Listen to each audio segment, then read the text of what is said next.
So while we're waiting, a little Africa trivia. Um, what's the meaning of Al-Kebulan? I mean, I'm sure all of us know that's the original name for Africa, but what does it mean? Okay, hands down, because I just knew it was the original name. Yes. A name for the original people. Hmm. It has a meaning. Wow.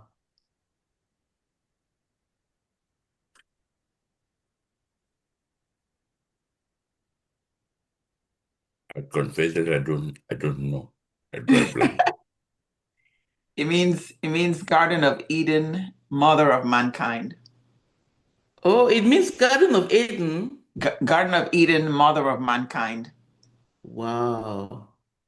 And that is what language is that? I wish, that was interesting. When I listened to it, it didn't specify what language it was, but it said that the name Africa was actually given by the Greeks. And I think the first part of the word AF means um, something mystical, and then the second part means something dark. So I don't know. I guess the continent stuck with what the Greeks gave, and everybody calls it Africa now. But the original name was Alkebulan, which meant Garden of Eden, Mother of Mankind. But it didn't specify what language that was, so I don't know whether it's the click language or the because that's one of the oldest languages on earth, the click language. So that's research for everybody to figure out. Maybe Socrates invented Maybe what? it. Socrates. Oh, really? I'm just joking. I know, I know, I know. Yeah.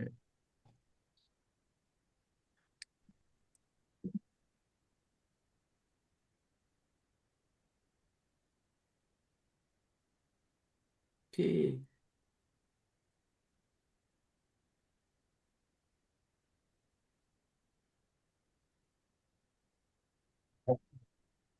Madams, did you get to see your son? Did you see Lorenzo? Here, you mean here in Atlanta? Mm-hmm. No, no. Or you haven't seen him? Oh, oh, oh, oh, oh. Of course. I saw him last weekend. Of Okay, course. We even have pictures together. nice. Yes. You know, I call him Lolo. So when you said Lorenzo, I was thinking Uh-huh. who is Yes. Okay.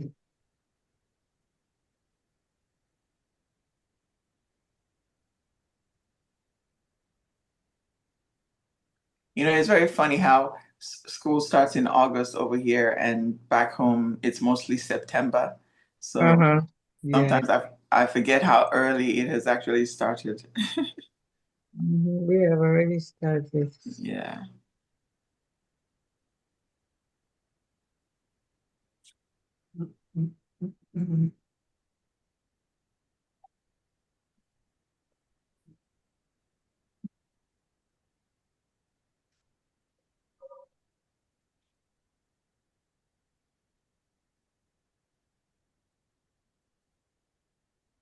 Okay, maybe we should just start. It's 7 past.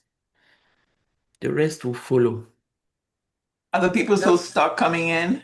You could give them 3 minutes. 3 more minutes.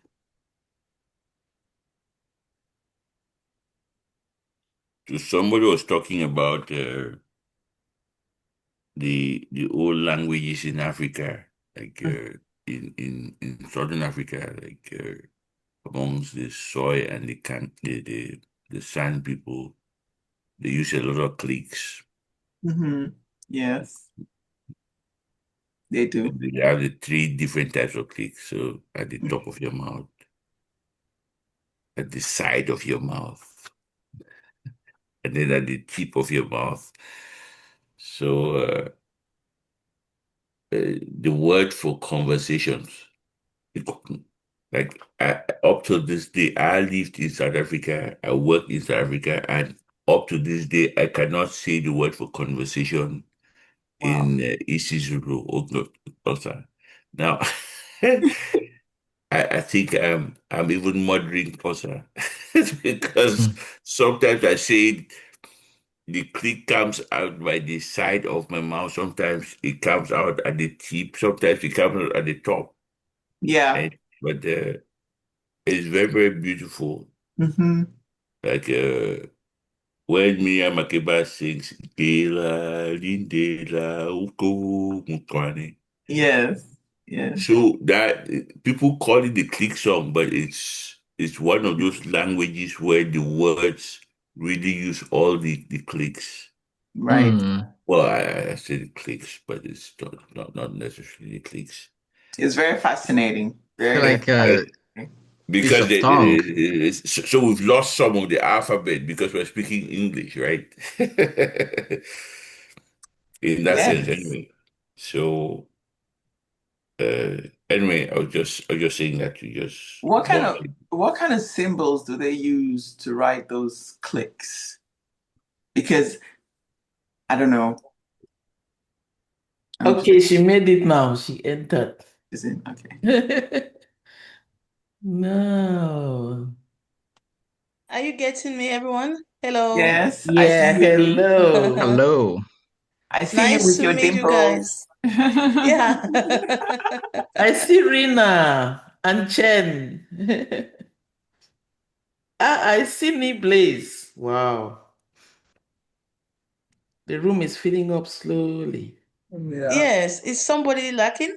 Hello, Professor Bill. Yes. Good morning. Good Is we have morning, Bill.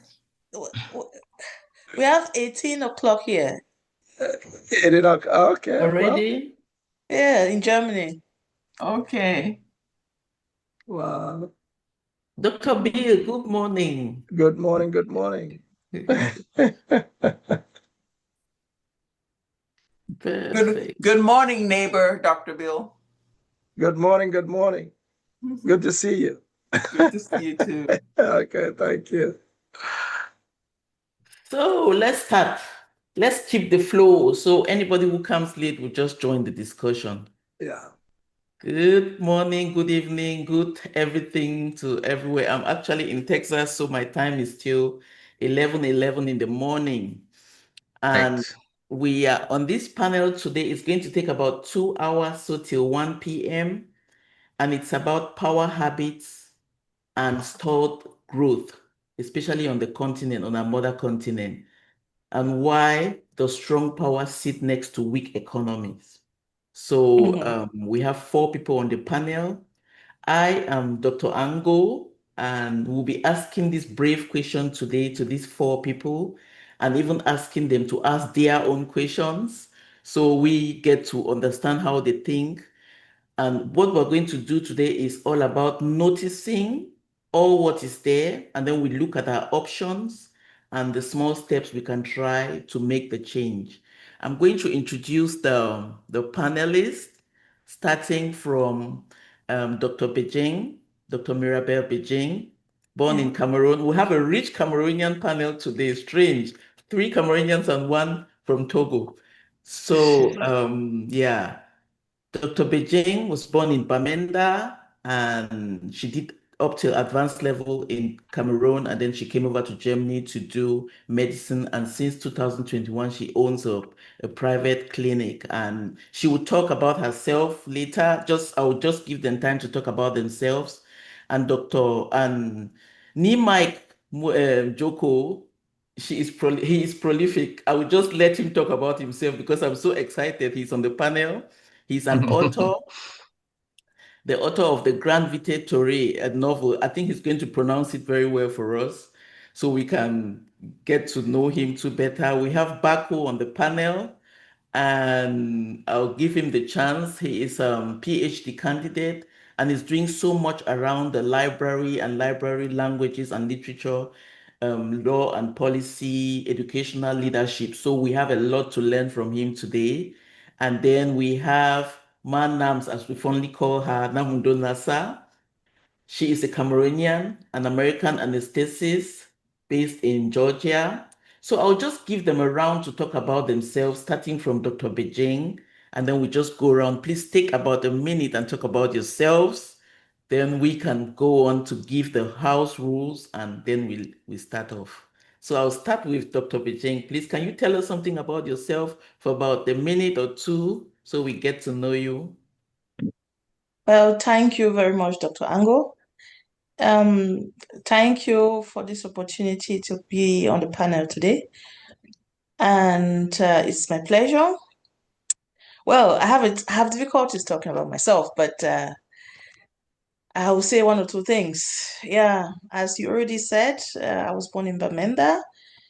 As I grew up in Tarinkun area. I don't know if you're from Bamenda or wherever. People from Bamenda will know the area. It's very popular.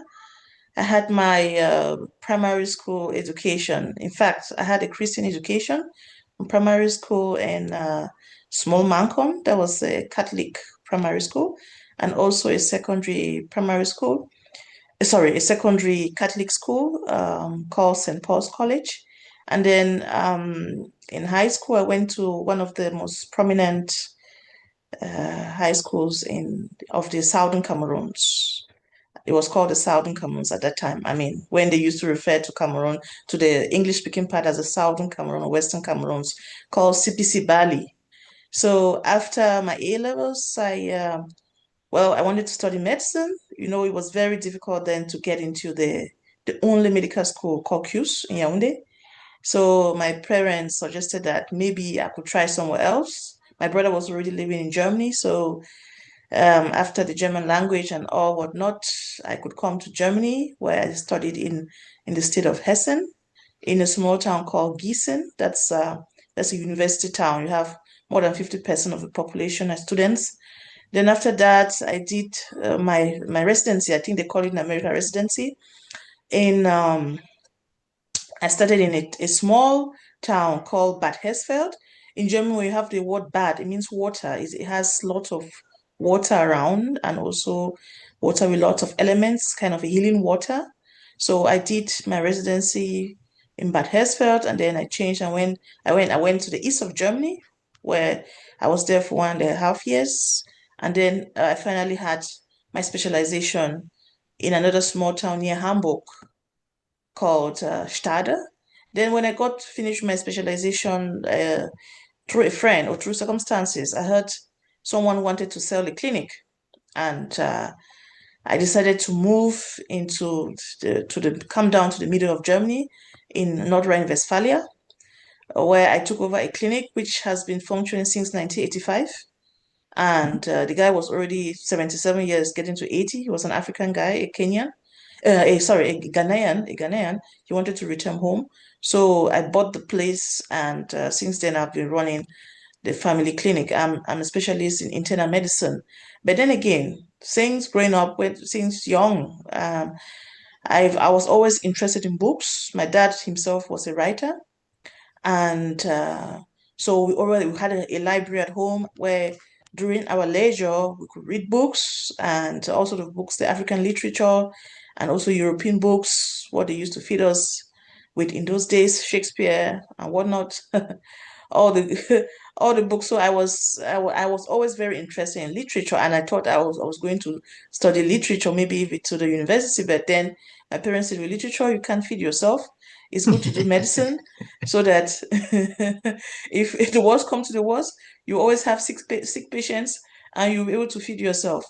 So you can then do literature at your leisure. So that's why after some years, I picked up poetry. You know, I always knew I could write. I wanted to write something, but I said to myself, I haven't written anything before.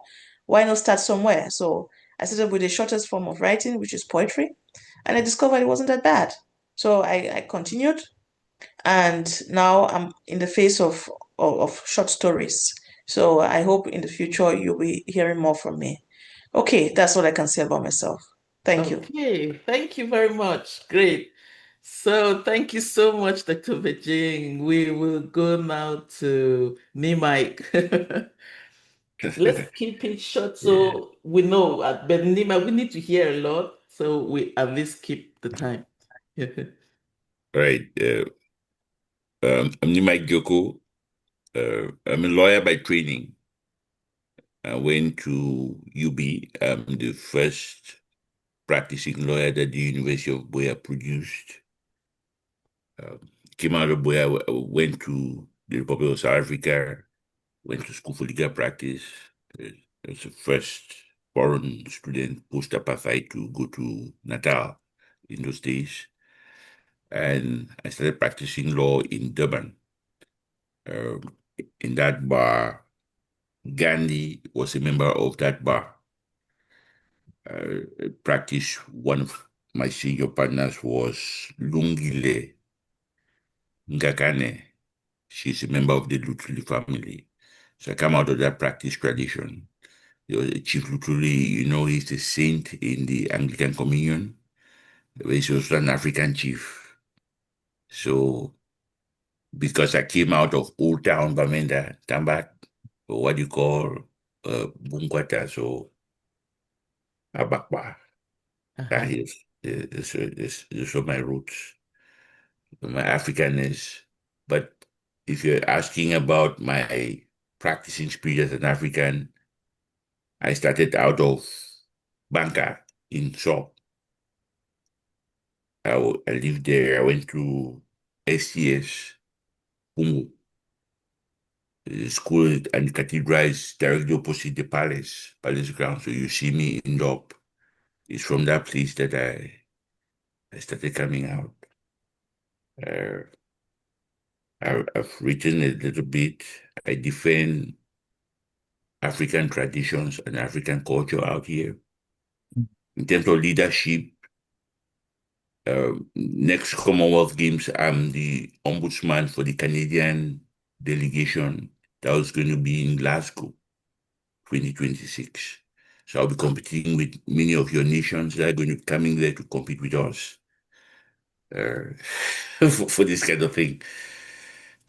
I do some work from a defensive perspective and educative perspective for different groups.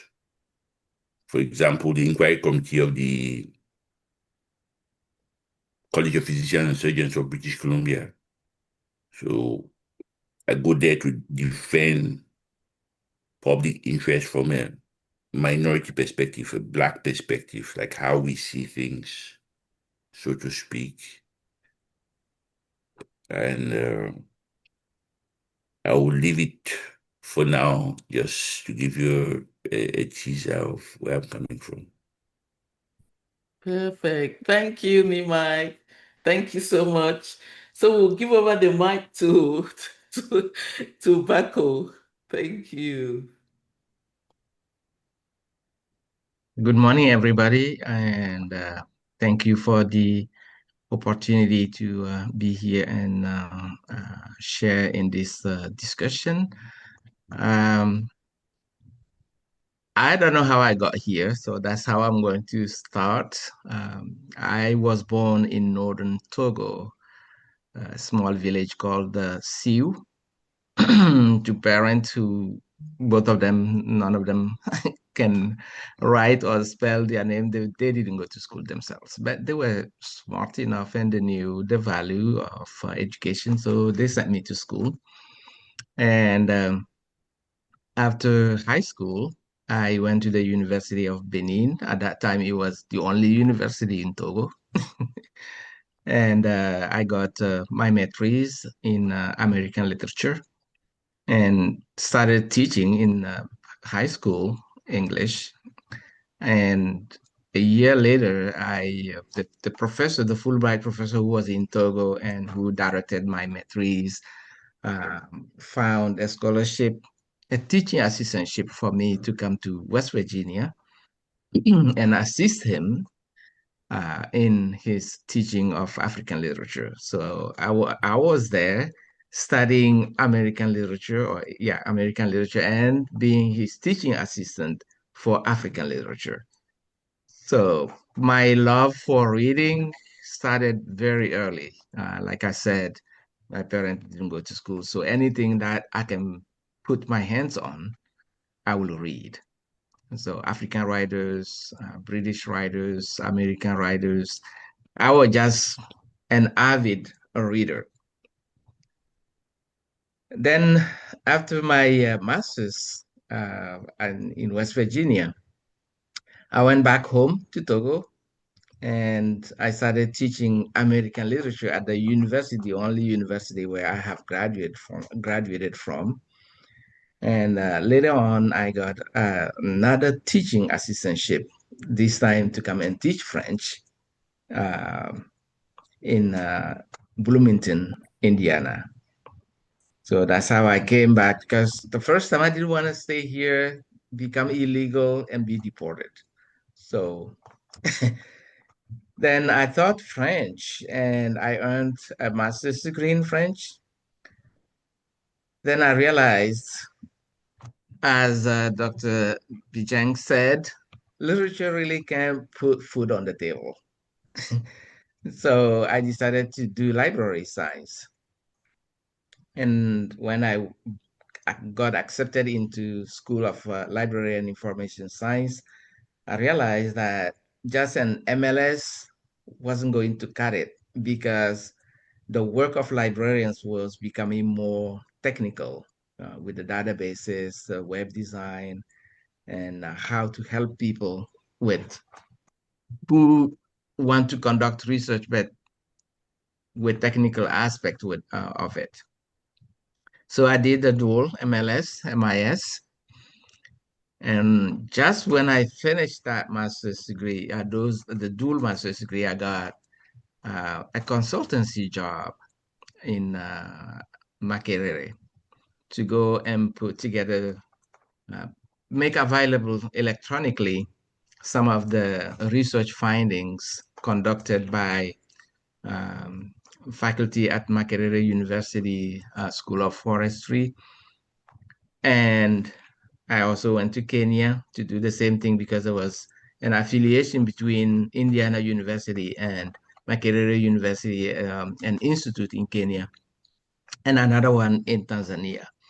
So that's how I broadened my, worldview, traveling and doing that type of work. And it was only after that, when I came back after 1 year, that I got my position at Middle Tennessee State University. Then I worked there for 7 years, and there was an opportunity as a librarian position to go and serve in Dubai as a business librarian. So since I like to travel, like to explore other places, so I went to Dubai. And I was there for 1 year. I came back because my family couldn't join me. The kids were still young, and my wife, if she was to follow me to Dubai, anybody who knows anything about the policies in Dubai, for your wife to get a job, you need to have permission from the government for her to work. So we didn't want to have to deal with it. So I came back to the US in 2013, got a librarian job as a web service, as a information literacy coordinator. And that's how I ended up in Montgomery, Alabama. And I've been here for the past since 2013. And I believe that was a very good decision, because my two kids, my son finished with college. He graduated. He lives in Atlanta now. And my daughter, we just turned 18. We moved her to her dorm on Wednesday. Wow. And now I can turn my attention to things that matter most, like being in this panel discussion and exploring writing instead of reading other people's work. I want to be able to write my own. And so that's basically the history. Okay, thank you so much, Bako. For all You're the welcome. years you've named, I would say you would have been an ancient by now, but you look very young. Thank you so much. Let me hand over the mic to Manams now. Thank you, Reverend. Greetings, welcome everybody. Once again, my name is Namondo Nasa, I live in Atlanta, Georgia. I've been living in America for 40 years now. And my first career was in engineering. I worked as an engineer for 8 years, electrical and biomedical. I decided to switch fields and went into medicine. And I do remember, because my father is a doctor as well, and he had really wanted me to do medicine, but I was just in over my head with medicine because he was a doctor. My mother was a nurse. My older brother was a doctor as well. And I decided I have to do something different because there's too much medicine going on here. And that's why I picked engineering. So when I switched back, my father told me, there is something that the Bible says. And I said, what is that? He said, the Bible says, listen to your mother and your father.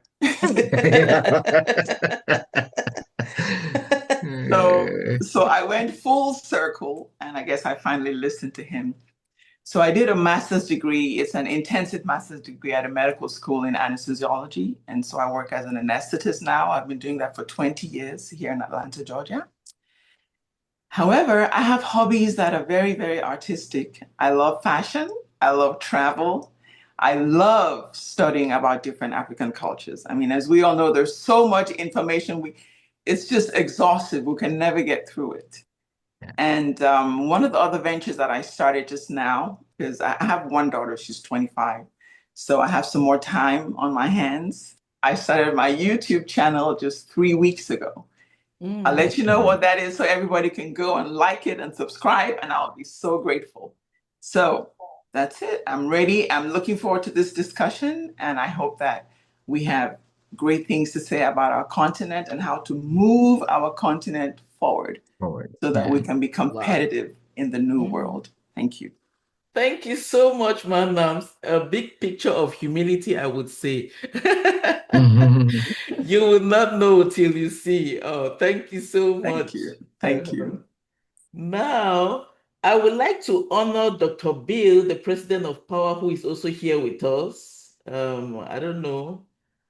He's off camera now before I give him the... Yes. Yes.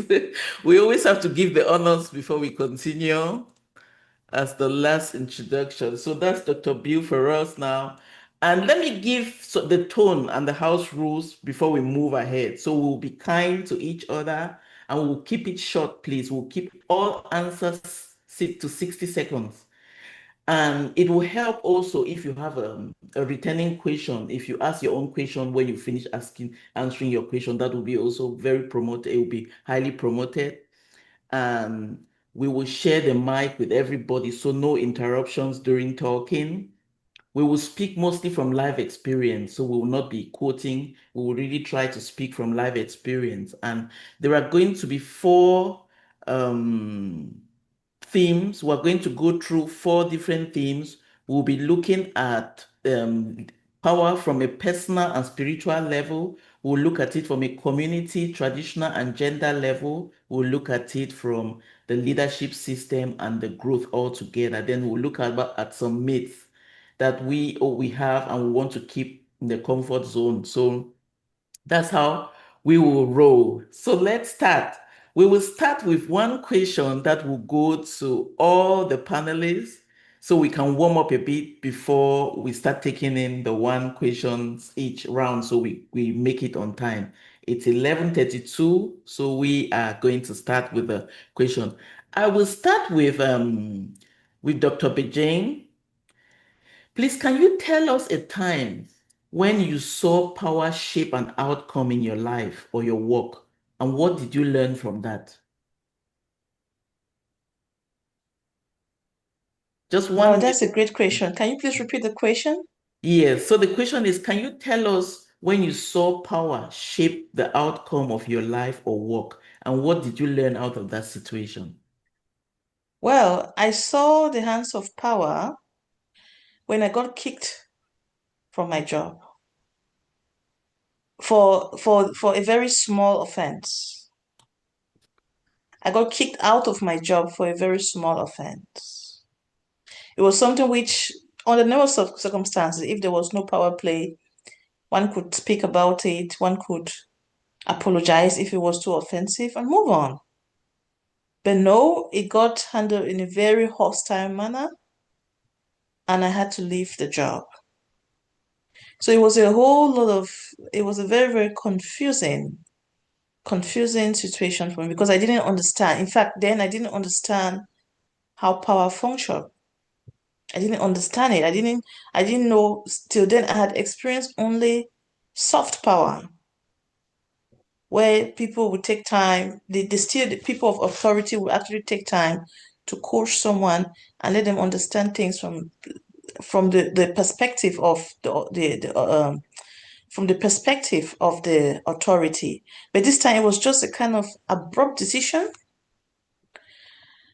And it made me to get into very serious confusion because here too in Germany it's a kind of a system where people tend to stick together.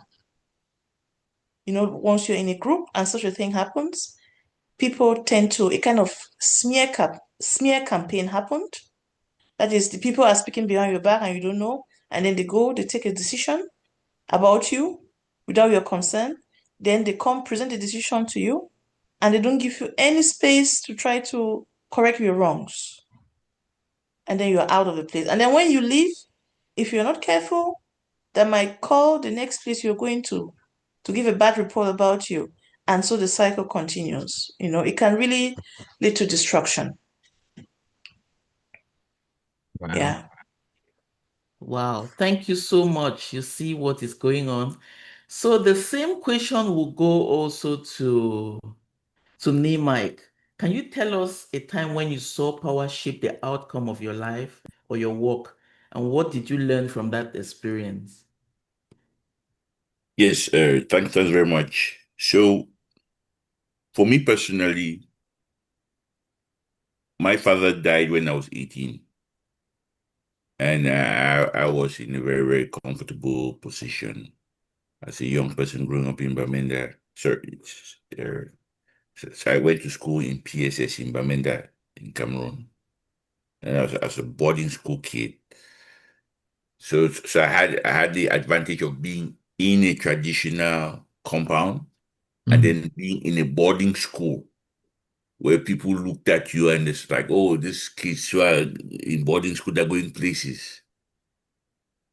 So then your father dies, and it's almost like, okay, well, you this person who's in boarding school now, the people think that you have something. I mean, you're living in a traditional setting. People think that you have a lot. I mean, you don't have anything anyway. You're still a beggar from your parents, but that's a different thing. So you're hobnobbing. You're in the in crowd. Then suddenly now at 18, your father dies, and so the whole world now thinks people they start looking down on you because now out of this misfortune you're now at the bottom of the post. Like, how is he going to cope? Is he able to manage this? My mother was a widow at that time, and that was a very, very painful. It's a very, very painful thing for me. So I had to make radical decisions. If you know Cameroon very well, people go to high school, they do, so you're either in the sciences or the arts. You study the sciences, so you're in maths, chemistry, so you do the STEM subjects on the one hand, or you do the what they call arts, so that would be English, French, literature, history, geography. So that would be the art side of it. Anyway, I was in the science section at that time. And at that time, I was thinking, like, okay, well, I have to emulate other people in my family, maybe going to medicine or something like engineering or something like that. So when my father passed away now, I was like, okay, no. So what am I supposed to do? And then my mom says, so, no, you have to go to Boya. And I've been looking down on those kids who were looking down on me. This looking down circle was kind of revolving now. So I have to go to Boya. Now, I couldn't believe it. Like, me go to Boya? For what? Anyway, long story short, I ended up in Boya. And I made a radical decision. I was like, you know what? If I'm here, let me just go to law. I had to basically reinvent myself, so to speak. So I went into law. That's how I got into law. I was like, okay, well, you know what? You might as well serve your family, your mother, and the people you love, your sisters. I have three sisters and a brother. And I was now the man in the house. So I then Googled, I went to Boyer and started law. And then I discovered a different side of myself. Uh, all of a sudden, people started calling me, oh, Mike. That's how it struck. And we're here today. Yeah. Wow. Thank you so much. And one realization I made, it means we were in PSS Mancon at the same time. You were definitely one or two classes ahead of me. I never knew, but the name was telling me something. Can you imagine? Do you somehow know me? Yes, you're my junior. Oh my goodness. This is beautiful. Okay, thank you. Wow, no idea. So thank you. So the next, I'll hand over the mic now to Bako. Bako, please, can you tell us a time when power shaped your outcome, maybe your life or your work, and what did you learn from that? Yes, I will share this uh, because it did impact me personally, but it was a decision made by the Togolese government. For those of you who know anything about Togo, there was that conflict, not conflict, but that misunderstanding between the South and the North. I am from the North.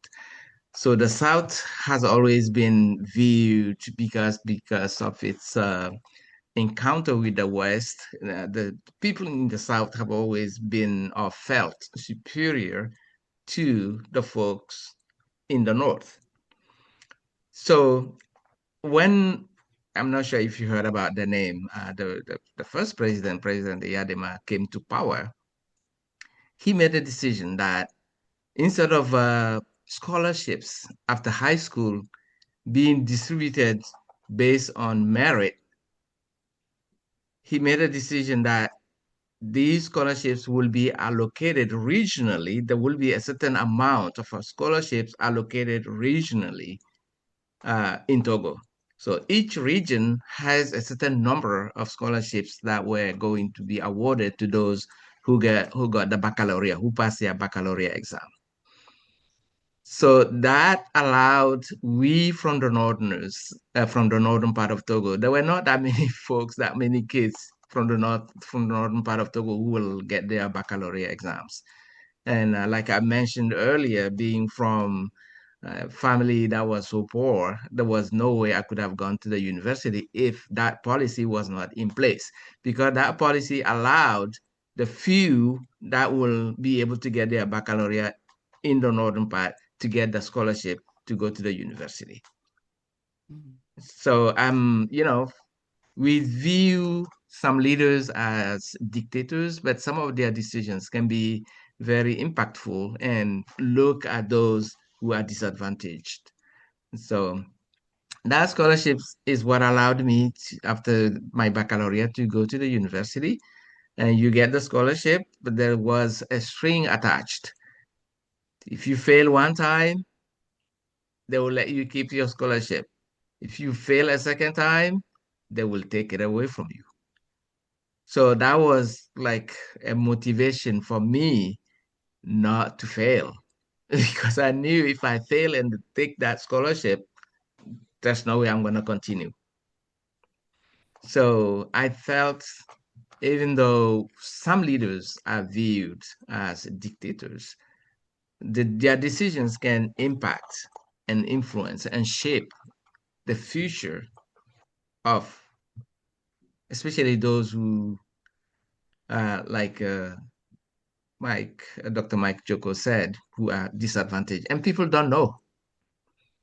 Eyadema himself didn't go to school. He didn't go that far in school, but he is the one who initiated the building of the sole university in Togo. Now there's a second one, but moving forward, it was mostly those who have the means will send their kids to France to to go to university. So Togo and Cameroon have the same colonial history, that we were first colonized by Germany. And then after the First World War, Germans were kicked out, but we didn't keep the country one like you did in Cameroon. So part of Togo was just taken and given to Ghana, and the small half that was left was Togo. And it remained Francophone. So we went from German to French, and everything remained French and followed the French political and educational system. I still remember some of my those before me were saying that when you take the baccalaureate exam in the past, they will collect all the exams and send them to France for grading. So that really shaped. That was the reason why I'm here today. Otherwise, I don't think I would have been able to go to the university. Wow. So, yeah. Wow, thank you so much. And there's a big point I took out of that. The thing is, we should look at the intention of these people who carry power at the end of the day. What is really their intention? Is it to destroy, or that's a very good point I picked out of that so far. That's really good. Thank you. Yes, we are going now to Manams.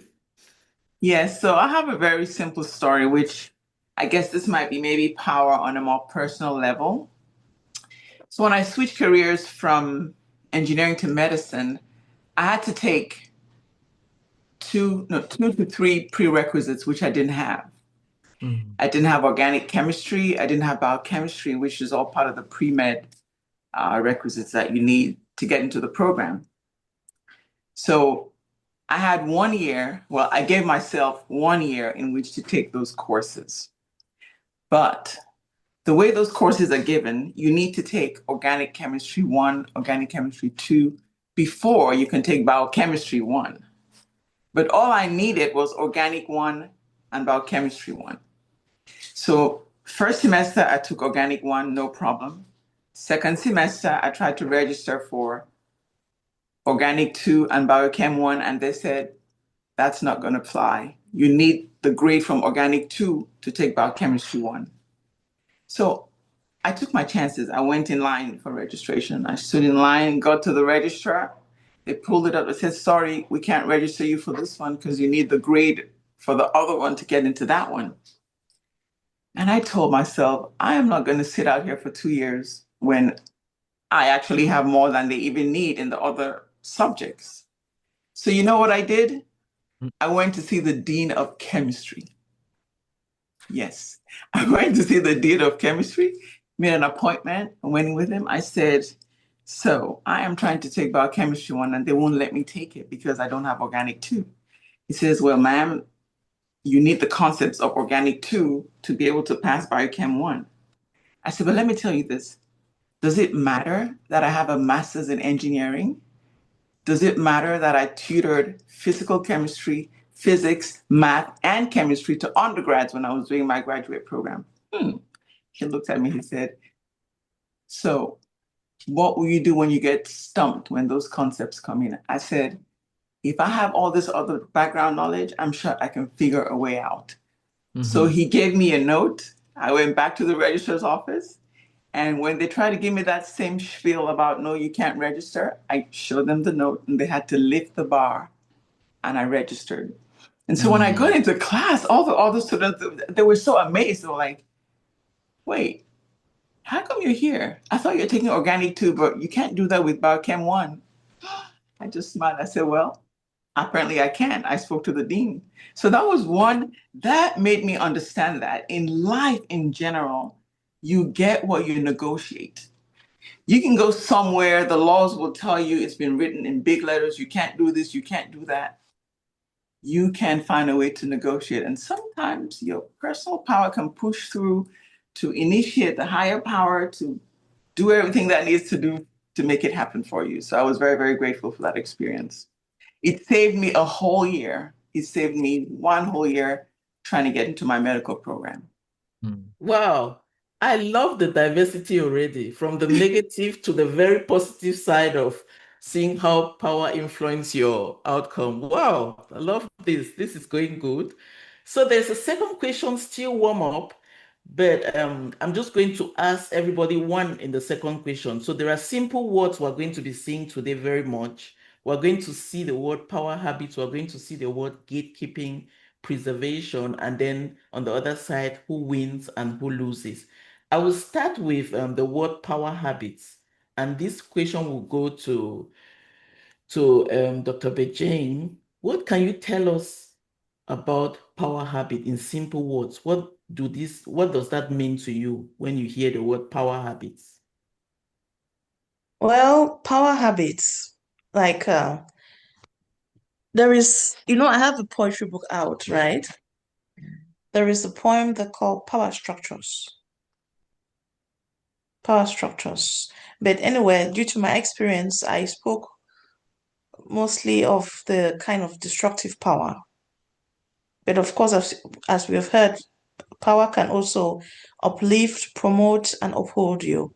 So power habits, like you are a great influence to someone, you are a mentor to someone, you show the way, you show good leadership, you show, how can I even put it? Power habits, you show what it takes to be a great person. You can exercise authority. You can exercise authority, be it good authority or destructive authority. Power habits. What kind of power habits? You make rules, you make laws, you govern. Yeah, that's the good part of the power habit. But then on the other not so good side, let's say to uphold power, that is, most of the time in the European society, pyramid system, where you have a group of elites up and then the whole majority down. And it's like they are sitting on the shoulders of the majority to stand tall. So that's a kind of a not so good power habit. For example, in the poetry book, I talked about, for example, racism. I talked about segregation. I talked about manipulation. I talked about oppression. All these things which you can only do when you have power to keep people down, so that you profit, you and your group, the few elite that you choose to have, profit from life. Because in life, we all want the same thing. We want to have economic stability so that we can feed ourselves and our families. We all like to feel loved. We all want respect. These are the three major things we all want in life. But then, due to this pyramid structure, you have a group of people having these things in abundance, whereas other people can't even afford one of these things. You are being trampled on every day. You want to go up, people don't want to go up. They make life unnecessarily difficult for you so that you give up and you stay down. That's the destructive side of power, which unfortunately I had to go through.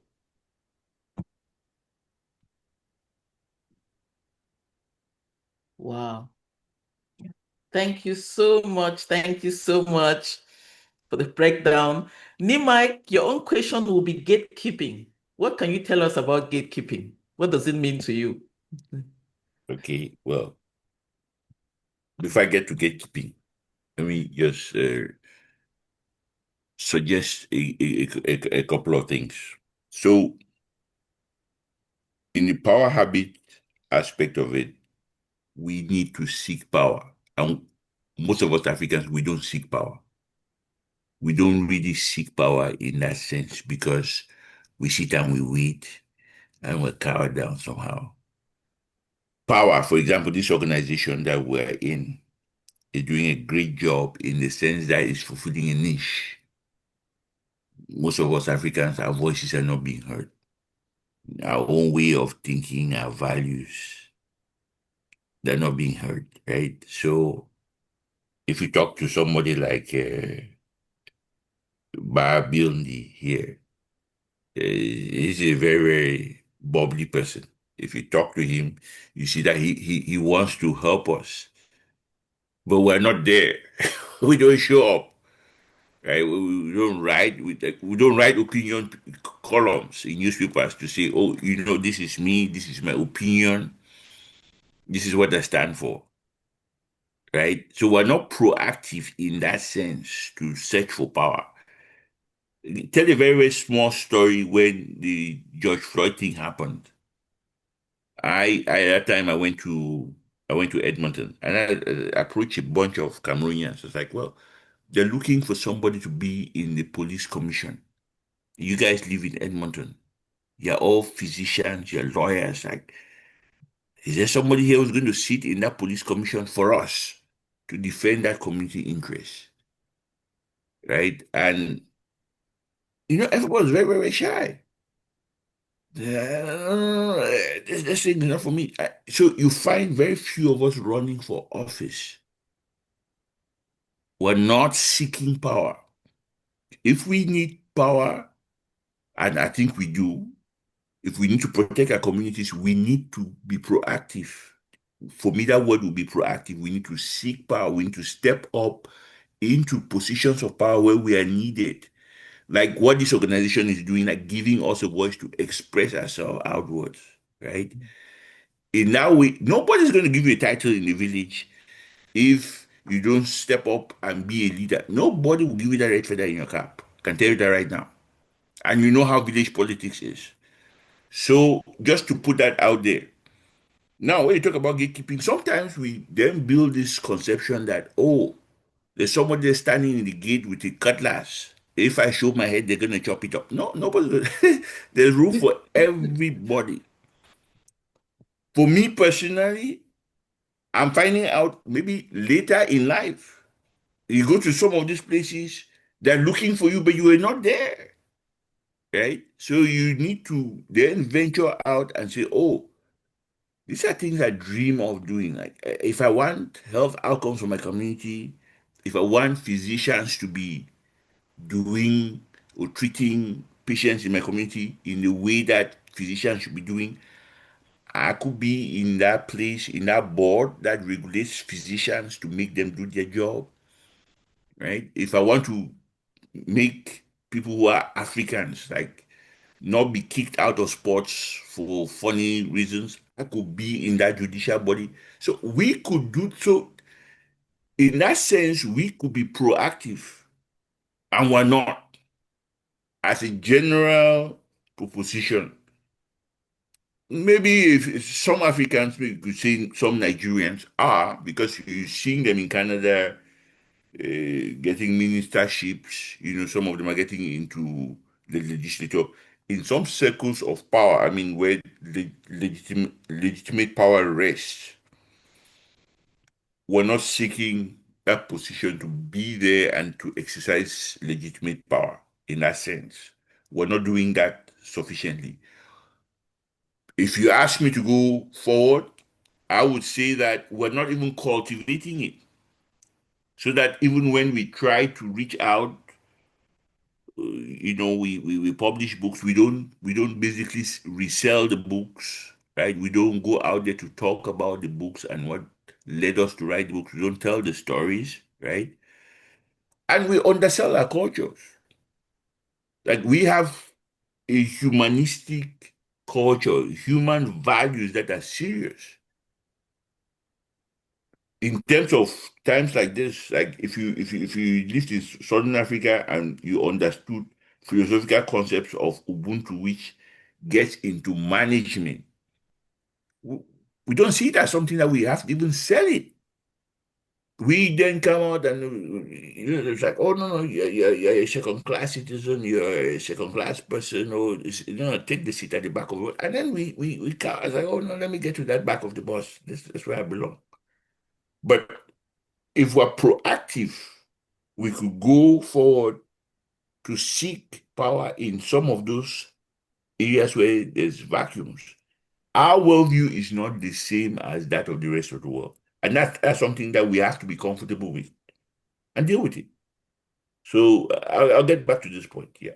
Okay, thank you, Nimai. This is something I think when you speak in, when you meet those groups and you ask them questions, you definitely get into trouble a lot because when you ask those questions, like, what are you doing? Don't you think you have to step up? People will not see it because our communities are like that. I love the way it's going. Thank you so much. The next, I will just send the mic now to Bako. Bako, what can you tell us about preservation, using power as a preservation of an ethnicity group or community or personal something? What can you tell us what preservation is to you? I mean, for me, preservation is something that we see in leadership, in African leadership, for some countries. Uh, I can talk about my country again, where we had a president who has been there. He passed away, and his son took over, and he has still been president. Is it because other Togolese cannot be president, cannot lead? No, it's because the way I understood power habit is that idea that some people traditionally or given some cultures have to be in power. They have to be the leaders. So I'm not sure if you have the system of chiefdoms or people who think that they are chiefs. And this family is designed or destined to lead. It can't go anywhere else. It shouldn't be another family, another president. For instance, even though I spoke, favorably about the first president, but before he passed, told his generals that his son is the one to lead because he is from that tribe where people believe in chiefdom. You are chief. So being chief is something that is ingrained in the family, ingrained in the system. So for him and most Togolese people, I would say now, the Yadimas are the one to lead the country.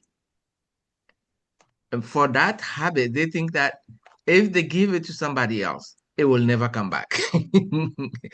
So it's like preservation, trying to preserve I'm not sure if I should say a cult.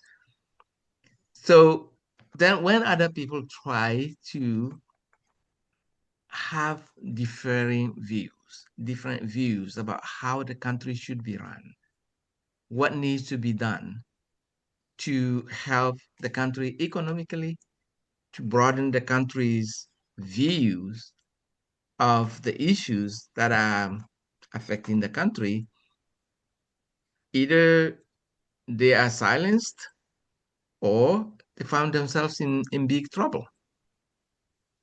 And that is something at a personal level that I didn't want to entertain.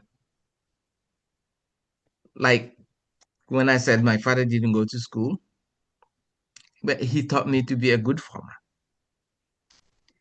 And after middle school, he wanted me to quit and join him.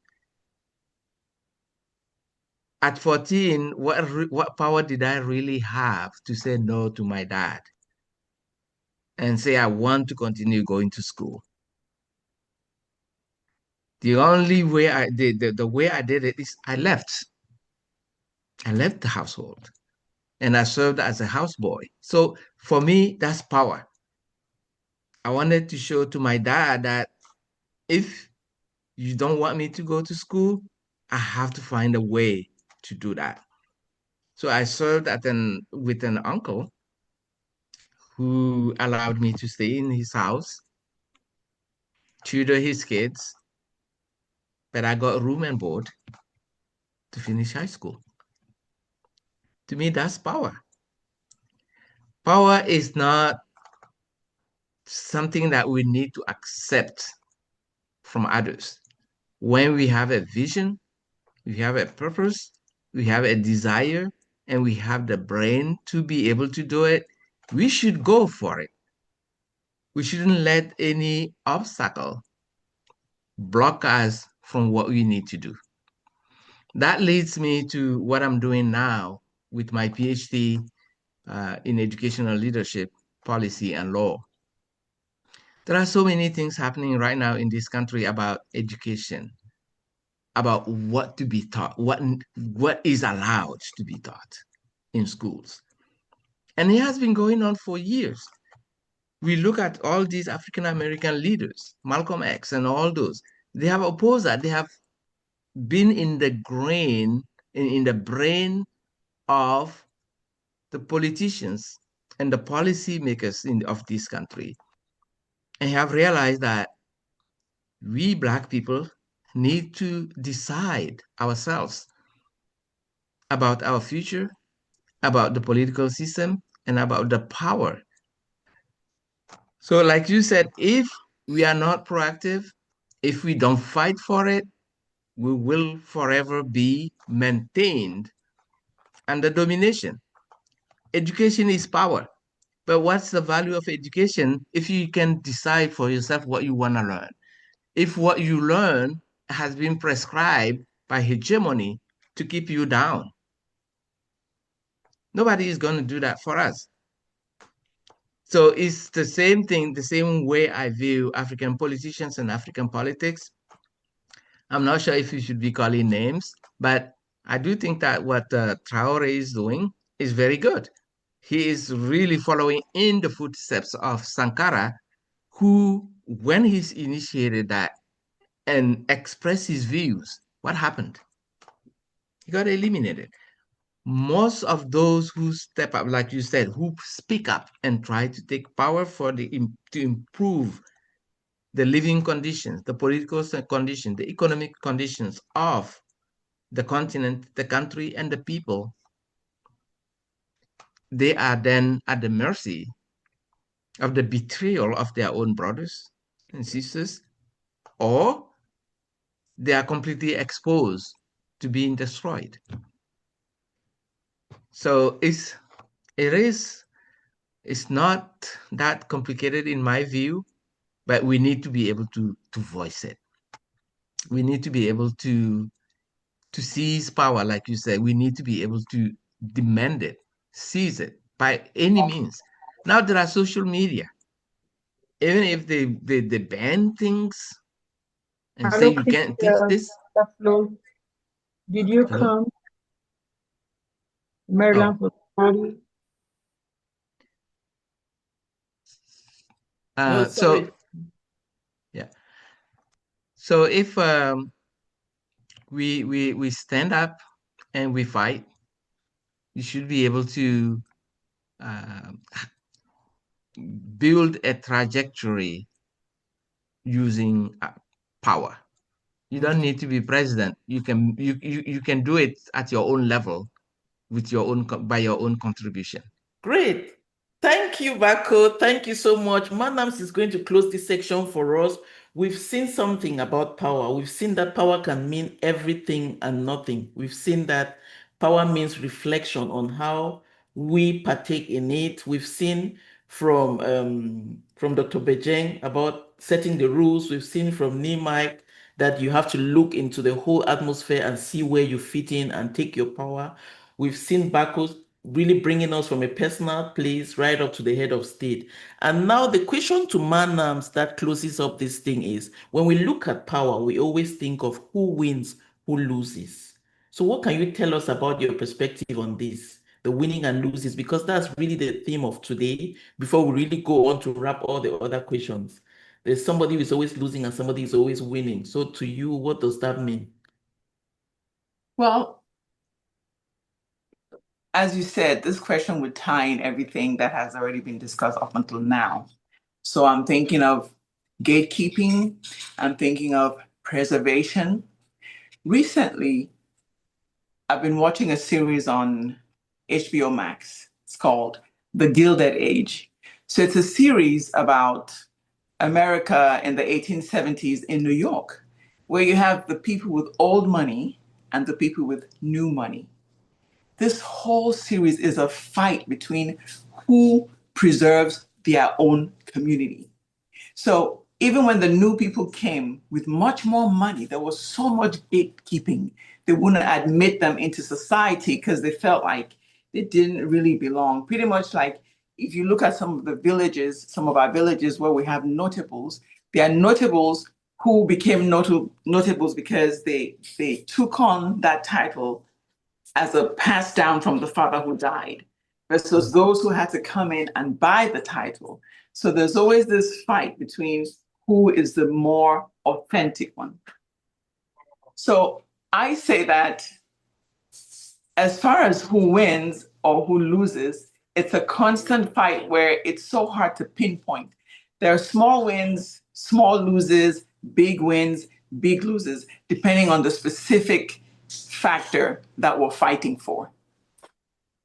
If I could make a scientific analogy, I would say the sickle cell gene, which is something that we suffer from, was actually an adaptation for the African to survive, for the West African to survive the thick jungle of mosquitoes from centuries ago.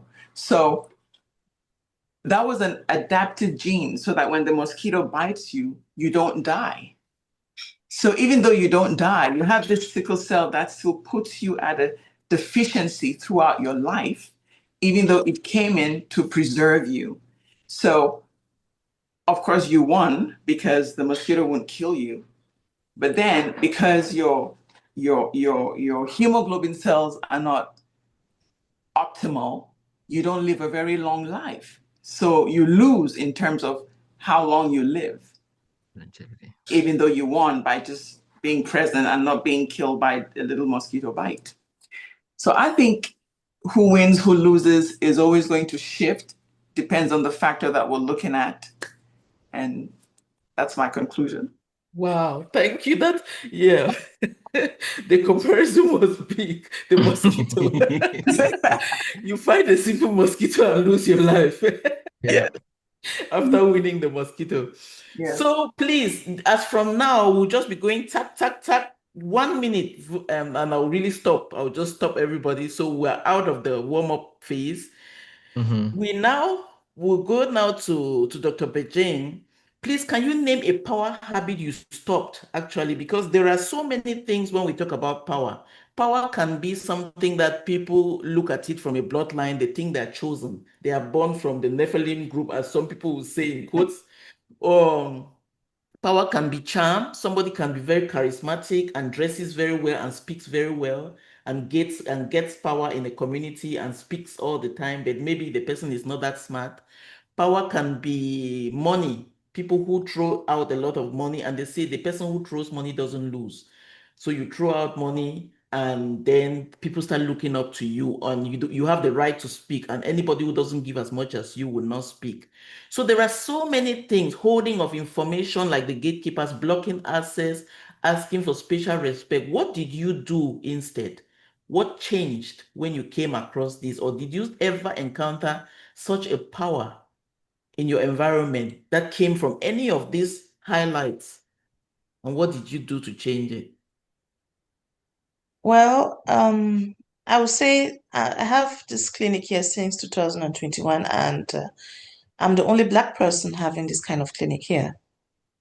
So it already gives me a kind of a status. I don't know if power is the right word in this instance, but kind of a status level in the town. So, and I have like 80% African patients, and they really look up to me. They call me even in my private time. They ring me up to ask for advice. So that's also a kind of power when people come to you and they think you can be of help. That's a kind of power. But then again, I don't think I've ever done some kind of power which I would say, okay, I'm going to stop now because it's detrimental to the people. I've never been the type to do things to hurt people. So that I can't say I stop. I've stopped something like overspending just to impress. I was never the kind of person to do that. Or I don't know, or getting into luxurious goods just to impress my neighbor so that I feel superior to them. No, I was never the kind of person to do that. I was always a very simple person, a humble person. So that doesn't really apply to me. Yeah, but then again, I think here I have a kind of as I've said, the status which I could, depending on what opportunities come and depending on what the needs of the people, I could exploit. I could exploit to empower people, but then um, that might come in the future. Now I just concentrate on curing, on helping people to have a better lifestyle. Yeah, that's what I can say. Wow, thank you. You looked at it from a personal point of view. We're grateful. Thank you so much. And true, to be candid, in Germany, we really have few doctors with private practice. So respect that what she said is really something worth noting because I've been there in Germany for close to 30 years and the Black people are still trying to come out. And when you see people like this, you have to lift up or take off your hat and say respect. So, So you know what I'm talking about. I know what you're When I talking say the about. hierarchy structure is so Yes, terrible, it's completely so different. terrible. So, yeah. Then I'm going now to Nimike. Nimike, please, I will piggyback that question. Since Dr. Bejeng took it from a personal point, I would like you to take it from the stage because I really wanted it from the outside. What power structure have you stopped? Because you said something in those lines of have you reflected who is going to do the job? So where does I deserve feeling or showing up in leadership come? And have you stopped? What have you stopped? What have you seen in the public space that you stopped in power? Well, I don't think that if somebody give me power, I would stop at some point and say, well, I'm not going to be a tyrant. I will be a tyrant for a bit. I have to say that. You see, the thing about it is a sense of ethics. I'm a Catholic Christian, right? So I think the stopping point in terms of power comes from your own innate ability to think of yourself within your own moral code. What is your moral code? I think that's what for most individuals, that's what it comes down to. If you're talking about a community, then you start asking like, what are those communities' values? A lot of times, well, because I've already said that we don't often seek power. If you project it to our own community, sometimes you discover that our communities discover power and people in our community discover power because they find themselves in it. It's not like they really went there looking. I mean, very few of our people really look for power. It's almost like you're playing chess and then it's a discover check, and then you've captured somebody's queen or you capture the king, and then end of the game. So that's the situation for most Africans. I'll give you a simple example of a situation in Bamenda, right? If you take a place like Bamenda, for example, now there's a war going on. Okay, so people come from different communities. There's a little bit of security in Bamenda. If you go to opposition, you see the whole place is built up. The places where there's no security, there are fewer new houses coming up. But in up station is crowded with new houses. If you take it, just reflect on it. For some of us who come from places like Bunkwata, for example, Bunkwata has been flooded. Well, for a long time, we knew that we were a village. We were an urban village because people come from Boom, Com, all those places. They stop by, and so you were a village in the city. Now You can't lift it. You can't even swing a cat around without hitting somebody. You can't even live in a house with a cat because there's so many people now coming into it. You're flooded. So the villages are empty. You're now here. You're now a kingdom to yourself. Okay, so you've discovered that you're now you're now running a kingdom as opposed to a small compound that you used to be. You discovered that. So, okay, what are you supposed to do? Probably recognize yourself. But if you're on the daily, day by day basis, it's very difficult to discover that because you're not self-reflective. Okay? Now I'm not in the compound. I'm out here in Canada, minding my own business, and I see, once in a while you get a phone call. Oh no, this has done this. This person has done that. It's like, oh no, why don't you just? You don't understand. You're not in the compound. Well, no, you're not a compound. You're not in the village. That's what they should be saying, right? So you're discovering those things. Even at work, sometimes you may be promoted. You don't even know what you did to be promoted. So those issues are there, and I would say that if we were reflective, we may take some action. We may be proactive, maybe we may be motivated positively or negatively, right? Negatively, you could be a tyrant, you could be a yadima, you could be a poor bear, you could stay in it forever, right? I'm saying this politically because I don't understand why a 93-year-old man wants to stay as head of state. Not that he has power, because I think he's lost the soft power of being president, but I don't understand why he wants to be.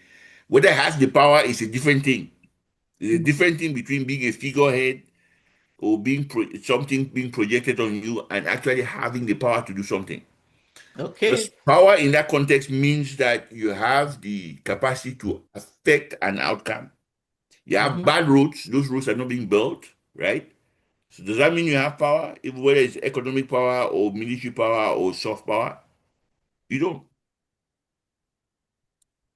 Thank you, Nimai. Thank you so much. I think, yeah, that's something. What you're trying to tell us now is I will draw a conclusion from there. Power needs training because most people, since we don't seek power, most people end up finding themselves in a power position and they don't know how to go about it. They just stay there. Exactly. Yeah, yeah. Yes, and I mean, other how people. many of us like chop chairship? How many chop chairs Yes, in Bamenda were groomed yes. in modern times? So Ask yourself that grooming. question. Perfect. Thank you so much. So it means what we'll take from today is small steps we need to train power and leadership. So thank you, Nimai. This question now goes to Bako, beyond prayers and what does good care of power look like? Saying sorry, fixing harm, being open, sharing decisions? Or what would you say is good power? Because sometimes people think we should sugarcoat and then behave like saints because we want to fix the power. Can you tell us about caring for power? My view about caring for power is humility. If you have power and you exercise that power in a way that you don't try to be in the position of the one on whom you are exercising that power, then that's when it becomes um, reckless, I would say reckless. So if you have power and you exercise it in a very intelligent way, like giving an order and explaining why you are exercising that power and asking and letting the other person know why you are the expectations and why those expectations are being needed, then the exercise of power will be a little more bearable. So if you want to look at can you rephrase the question again, please? Yes, so no, but your question, you're answering very well. Thank you so much. Because I said, apart from prayer, from a faith Mm, perspective, from a mm, spiritual point of view, how will you care for power? Would you just be the smiley? But you said it. Humility is the word I would take from the whole thing you said, because that's the master. Humility doesn't mean you have to bow down to people, but you know exactly where you're going. You care for your intentions. That's what I'm mm. picking out from what you're saying, Yeah. which is good. Thank you. So my question now to Manams is another one from a personal point of view, and then looking at the word ego, because power is so much influenced by ego. Mm, What helps to keep ego small and then courage big? Because actually, I've known you, Manams, for example, just for close to 2 weeks. And what I came to notice is that there are so many things I can learn from you. I can sit down and learn so much, but you've never given me the feeling to think, oh, I'm more than you, or I think you can learn from me. I just noticed it. But there's something you did that made me to notice that point of view. So, what we want to learn is also, how do we keep ego small and make courage big to pass the message, slowly give the aha, the surprises, mentor, time limits, roles, confession. What would you tell us about that? Thank you so much, Reverend. So, as far as that goes, I'm going to borrow from what Mr. Bako said recently about humility. When you approach power with humility, you realize that there are actually two conditions that you have to fulfill. Power could be transformational or it could be transactional. mhm, Let's say, for instance, you're the president of a little country. This country is struggling. This country is trying to make it to the world stage. And you have vendors trying to sell you things. How do you exercise that power without, feeling like, oh, you're the big emperor and everything is according to you? Small steps, again, borrowing from Mike. If you want to be transformational, you hire a company transactionally. Say, for instance, you have the option to hire the Chinese versus to hire the Turkish. You decide who will give the most return to your people to make it transformational. So let's say you pick the Chinese to build schools, to build hospitals. And in that function, the contract stipulates that 90% of the workers should be hired locally. So you're transacting, but you're also transforming your people in the process. So essentially, you are really just standing in the background, not being egoistic, but showing all the humility that you must show to achieve your goals. So that's how I would describe Thank not you so showing much. ego. Yes. Yeah, thank you. It's loud and clear. Thank you so much. Mhm. Yes. So my next question to Dr. Beijing is, it actually fits. This one is, you go into a space where the people actually have a strong tie on their, like the German community, they have a strong hold on their community. And now you go there and they say, this is our way, but you are bringing your way because you want to keep it simple, you want to make it humble and protect your patients and stuff like that. So when people project to power, and then you notice they're protecting something, you notice maybe they don't have anything behind, they just want to be hostile. What can you say about the projection of power of perception, projection of people's will?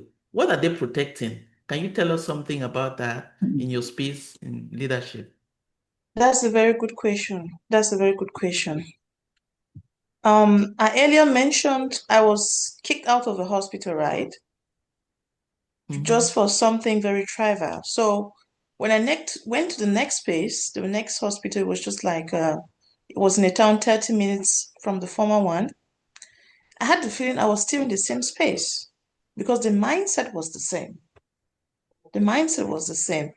Before, in my former hospital, I was with a chief who didn't do this kind of oppressive power. He was, I would say, a Democrat. He allowed freedom of speech. You could voice your opinion. You could even quarrel with someone, and he will try to solve in another way. But in this other setup, it was a dictatorial setup. Maybe, and it also depends in which department you are. Some departments have a kind of peculiarity. For example, in my experience, if you are in cardiology, the cardiology department, they usually have a very strong hierarchy there. But if you're in the oncology department, the hierarchy is not as strong. They have more empathy towards the patients. They have more empathy towards their colleagues, and they're kinder people, So when I went now to the second place, which was 30 minutes from the first place, I was told, listen carefully, I was told, and till today, I think it's a great abomination. I was told I must do what the nurses tell me to do.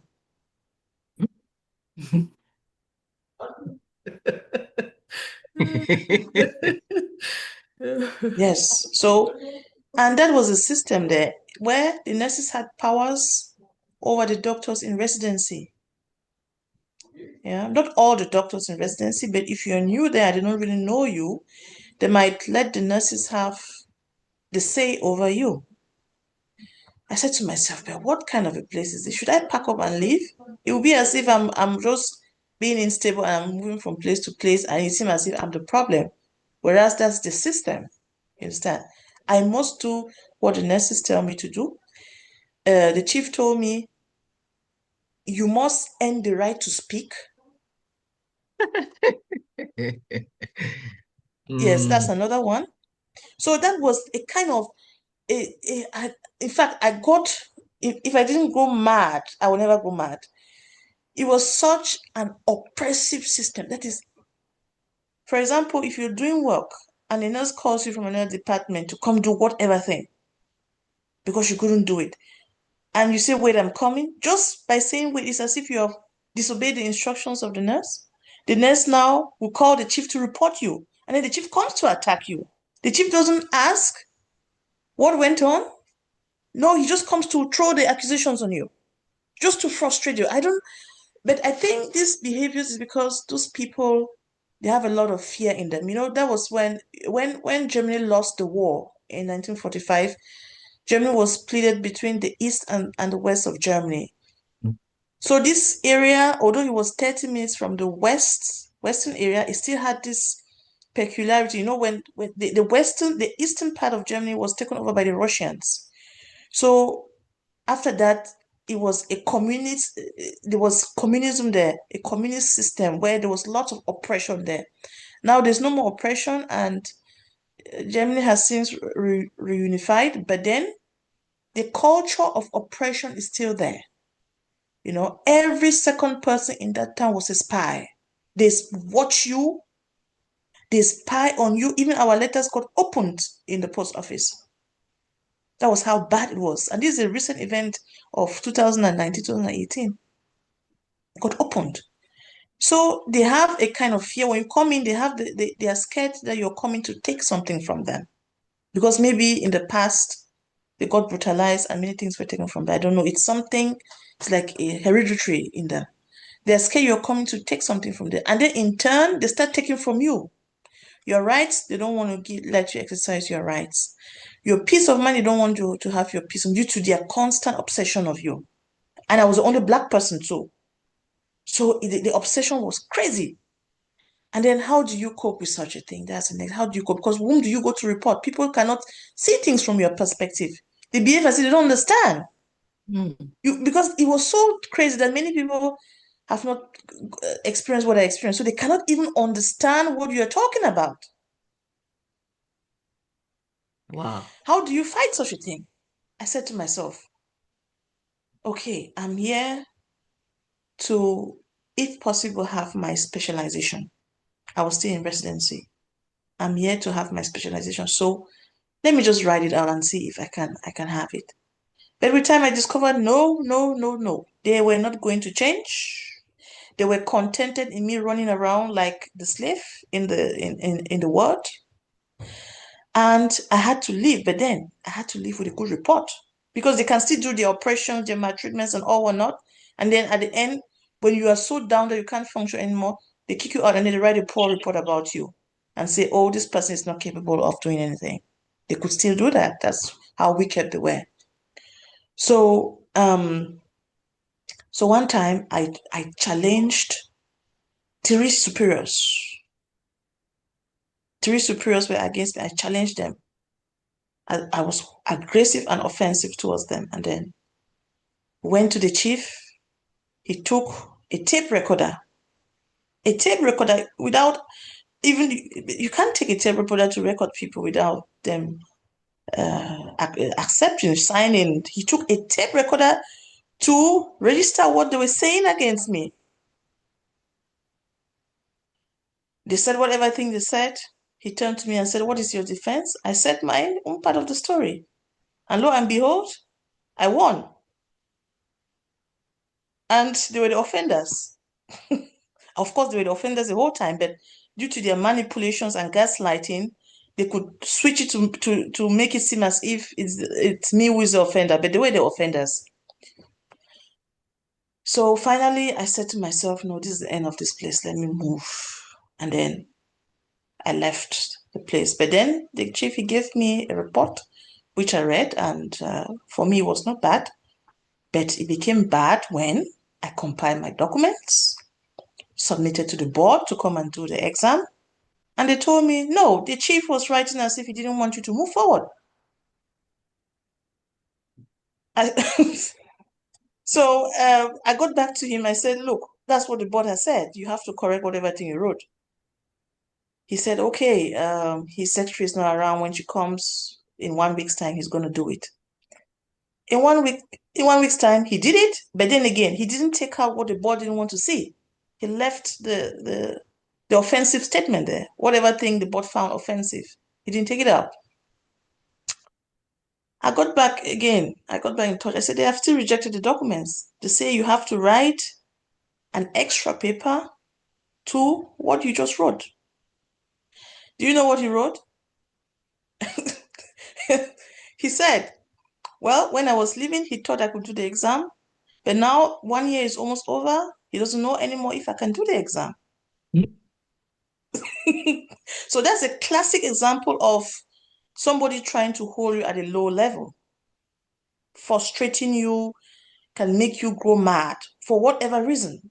You know, Yes. it could be that he had a problem. I think he was a narcissist where he wanted people to always come and tell him how great he was. And if you tell him how great he was, he thinks you love him, and then he'll give you some small favors. So he wanted that all the time, all the time, all the time. But I didn't have energy for that, you know. So if you told him that, you're on his good books. But if you're indifferent to him, not really indifferent, but if you're doing your job and minding your business, he sees it as offensive. Wow. Thank you Yeah. so much. This is eye-opening, true talks around here. It's getting so interesting, but people still take advantage and talk for like 2 to 3 minutes. This is 1 minute for you, Nimike. Please tell us, Nimike, please tell us how you would do in one simple change that will make moves towards giving women and youth the helping hand to move from helping to desist to deciding, because we have communities that we know truly the men stand in front as if they're ruling, they have the power, but we know the real power, the triggers, they are the women in the background. So what will you tell us about letting the women come to the front so they can mellow and not they can mellow down and not destroy things, and help the youths also to bring their voices to the front? Okay, well, thanks very much. So we have two compounds, the one in Tambak in Old Town and the one in Commercial Avenue. My mother comes from the one in Commercial Avenue. There are too many women there. I will not give them more power because they've overpowered me and others. So sorry, no. If it's for youth, I won't even give the youth power because they have the inexperience. They will kill people. So they will stay where they are, learn from their elders, and then get there. Of course, in other places, I would love to give women more power to basically do a lot of stuff. For example, in North America, South Africa has tried it. More than 50% of the parliament in Rwanda are women. We'll see what it is. It's a very new experiment. So we have to take into consideration some of the cultural context because you can destroy a lot of balance of power between people in their various cultural contexts. But if you're asking me, like, okay, no, go to Bamenda and give more power to the people in commercial venue, no. I heard my other colleague in the panel talk about humility. I don't understand how you can equate power and humility in the same kind of passage. It really cannot cannot be that way. You can't be a Nelson Mandela or a Barack Obama or a Martin Luther King, and then you say no, no, no. Well, you have to be humble. I don't. You can't get that. What I think we're looking for is healthy dignity. Like we want to project the dignity of the individual and the dignity of the community put in a centered position. If we center that, that may come out a little bit differently. So it's not so much of ego. Sorry to say that. I think sometimes for some people, they may get robbed the wrong way if they see success. But it has to be done because people have to be led. How do you become a fun of Bali? If, for example, you cannot willpower, I mean, those Bali people, they will chop your head off. What are you talking about? You're not going to have a leader. In fact, any fund or chief in Cameroon or even Togo or South Africa, put somebody who's a Zulu king, right? Put them there and don't give them any courage. Say, don't have any ego. You chop off your head with a machete. We make machetes. You know that as, as an African, right?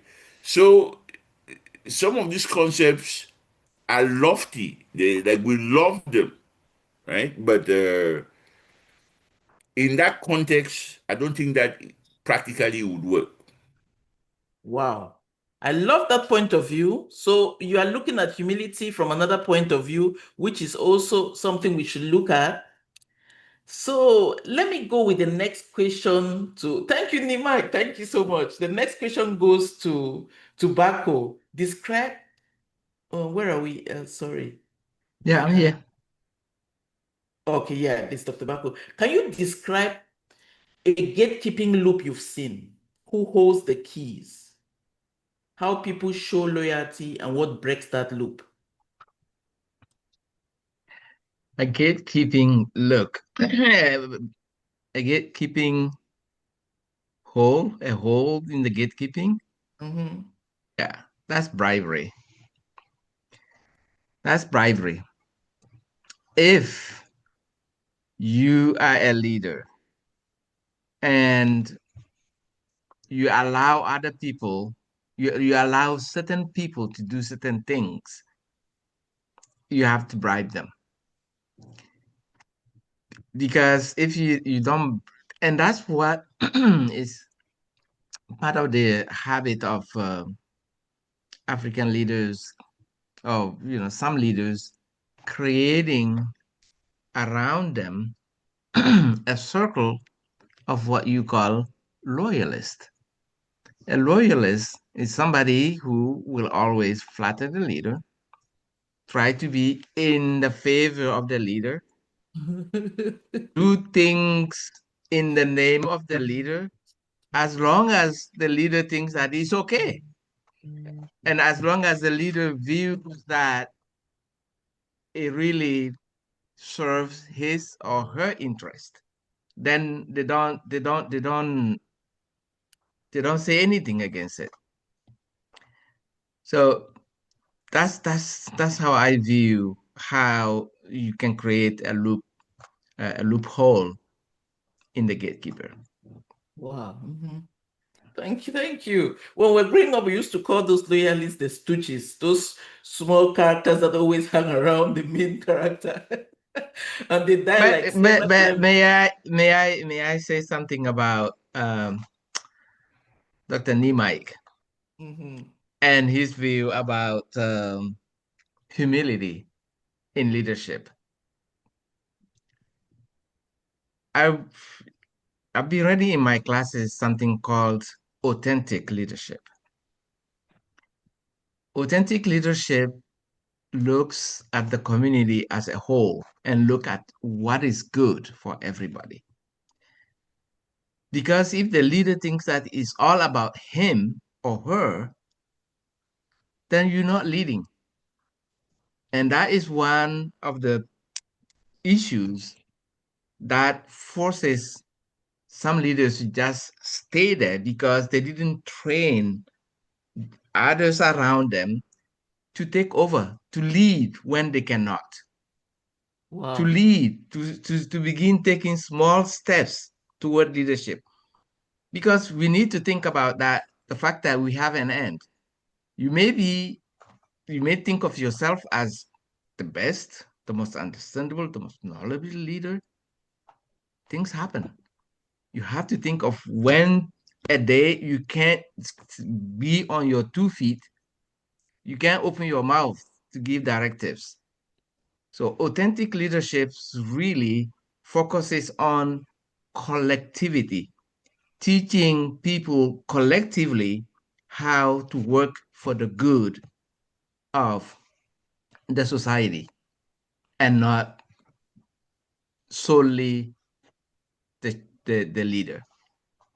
Because if Wow. we don't approach it that way, we're talking about how we want to make sure that our continent moves in the right way. Those leaders that we call charismatic, like Sankara, he wasn't doing things by himself. He wasn't saying, "Hey, go do this, go do that." He was there with them. He was working with them. He was trying to show them how his actions are going to benefit not him, but the entire Burkinabe people. Mm-hmm. Mm-hmm. Wow, thank you, Bako. I love that. I love that. And name Mike, your hand is up. You want to say something to that, please? Yeah, no, no. She, so I mean, we're saying the same thing. Okay, Mm. I see a crucifix behind you, right? Mm. So the Lord Jesus Born and Christ, raised Catholic. the Lord Jesus Christ was not humble in that way. Like he was a dignified person. We're saying the same thing, right? Mhm, mhm. That the dignity of the people that you're leading and yourself should be at the center. Okay. But if you're asking humility, like we should not mistake humility for cowardice. Yeah. Yeah, people should have the courage to, for example, if you're done, if you're 93 and you know that you cannot even wave your hand, please, you should no longer be there and be called leader. Okay, you should be in a coffin. Well, not that you should be in a coffin that way. I don't, not in that true sense, but I think you should have trained your successor and been out. That was just a little bit of a Thank you, response. Nimak. And I actually got you the very first time because you were trying to move away the humility from being a church rat kind of humility, but a dignifying humility, which is something we always have to bring to the front because most of the time when we say humility, it's as if you have to sell yourself cheap to prove you are humble. So I think I got where Nimak was coming from also, and I really get where Bako is coming from to emphasize on the fact that the dignity, we should keep the intention at the center of the to care for the people and really make sure things grow because that's why we're here. For example, we don't want to stay stagnant. We want to grow as a community, as a people, as an ethnic group. So We're looking for growth. Mhm. Yes. So right now, the last question on this section for community goes to Manams. It's a question I've been looking forward to ask her for the whole week. So this question is, how do men let spaces, and we know the women are always in the back, in the back of the scenes in leadership, and they hold also the challenge and power. Name one harm and one help you've seen in such constellations. The men are in front, but they always say behind every strong man is a woman, and we know the real power, the word holder, the person who has the real power. We can do what we want to do, but we know there is some power that always comes from the back. Can you tell us one harm this causes and one help you've seen that moves in this power structure? Well, in the power structure where you have women in the background, for instance, in Cameroon, where I come from, I believe every major ethnic group has a women's group. There's Fed in Bali, there's Nkongni from Bamileke. And when I tell you, single-handedly, these women move nations.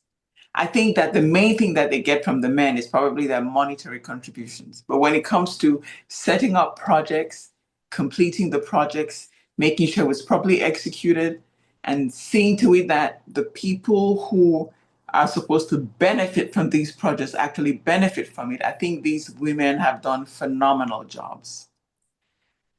Now, in situations where the man could be at the forefront and he's the one leading and wielding, but we know that at nighttime he's getting advice from the wife. Where that's detrimental to some of maybe the young folk is that they fail to see the real power of women, because what they're seeing on the forefront is the father leading, which is what, for those of us who are Christians, that's what the Bible says. Still, for those of us who are Christians, the Bible actually advises the man to also listen to the wife. So it's not like a one-way thing. But just speaking from a point of view where you're looking outside through a window, if you're constantly seeing the father, the man leading, wielding the directions and what have you, that might be detrimental to the youngsters, because then they would fail to see the core power behind the father. And then this is where individual family comes in. If you go into the individual homes, perhaps the home is set up in such a way that it is clear, or it is made clear somehow to the children. They see that mommy is really doing a lot. Daddy's in the forefront, but mommy is the one who gets breakfast ready. She has all the book bags packed. She says, about your homework. And if mommy isn't there, this house may actually not run properly the way it's supposed to be run. So those are the two examples that I have. The women groups doing amazing things, and then making it clear to the youngsters that men may be at the forefront leading, but women are in the back delegating, making sure that that assembly line keeps running, making sure that the assembly line is moving. Wow. Thank you so much. Thank you so much. So let's move now to leadership. The question goes to Dr. Beijing. Why do many reforms start fast and then fade away suddenly? Pick one root cause and fade. Yeah, that you can Why really. do many reforms start and then they fade away? Mhm. Well, that's a very good question, but a difficult one. Let's look at the 1960s, the civil rights movement, right? You had some civil rights leaders got killed. Dr. King, Malcolm X, all those guys, Medgar, and all those people, they got killed. And then every other person coming after them have proven not to be able to hold their weight, except maybe Louis Farrakhan, who tried. But I wouldn't say he was a great of a figure like someone like Martin Luther King. You have guys like Al Sharpton, but I hear he has been corrupted, and Reverend Jackson. So why did it come and fade away? Why did it start? Why were they part of the civil rights, but later on they fade away? Many factors. As I just mentioned, one of the factors is corruption. Mm-hmm. Some of them, they might think, some of them at the beginning, they might really think they are fighting for the population. But when they get up and get into those rooms, those cycles, and they get a kind of power and a kind of status symbol, also monetary rewards, they become comfortable and go silent. That's one factor. Another factor is if you have an organization and then the leaders are killed, like revolutionary presidents like Sankara, he got killed and he put the country of Burkina Faso 30 years behind, more than 35 years behind until Traore is coming to restore something. When the leader gets killed, the revolution can also die. That's the second factor. The third factor is maybe there are not enough leaders with enough energy to keep the project going. Take, for example, in Cameroon, when Fundi lost the elections in 1992, or when the elections were rigged in 1992, what happened after that? He became lukewarm, or something happened, but that same energy and that same activity, which happened to 1992 was no more there. And rumors were also that he got corrupted. So there are many factors of that, but then we humans, we are not very stable. We always fluctuate. We always fluctuate, we always change, and some people at the beginning they start good, but they end up in a very, very horrible manner. Or look at even Mandela. Although we see him as a hero, but then the Mandela who became president was not the same Mandela who started out in the 1960s fighting white supremacy in South Africa. The 27 years of prison really crushed him and he became another person. Because when he was president, he said he was there to give peace, but the South Africans, their situation still didn't get better. So there are many reasons why a revolution dies down or doesn't reach its potential. Yeah. Wow. And do you think there's a fix? Do you think of any kind of fix from what you say? How do you The fix, the fix is it's difficult to have a fix if you are not the one holding power. Because it's the power which crushes these revolutions, right? If you don't hold the power, it's difficult to have a fix for that. Wow. We are happy about Traore, but if they want to eliminate him, they can do it anytime. Yes. Thank you so much. Thank you. Nimak, your own question will be difficult this time. So leadership hates accountability. That's one thing. And there are leaders on every level. And we know leaders always have their leaders in one way or the other. Even right up to the top, we know God can be the leader of the leader of all the leaders. So at the end of the day, we're talking about numbers at this point. So somebody has to give an account. People see progress or people see failure, but the leader refuses to give an account of what they are going through. Can you tell us who checks the numbers? Who do you think is in position to check the number and who can really play that very well if not being pushed away? Checking the numbers of, giving feedback. Numbers are always a story. It depends on who's counting. Okay. I went to Royal Roads. I went to Royal Roads for graduate studies. It's a university that was first of all a military school. Then it became a military type university.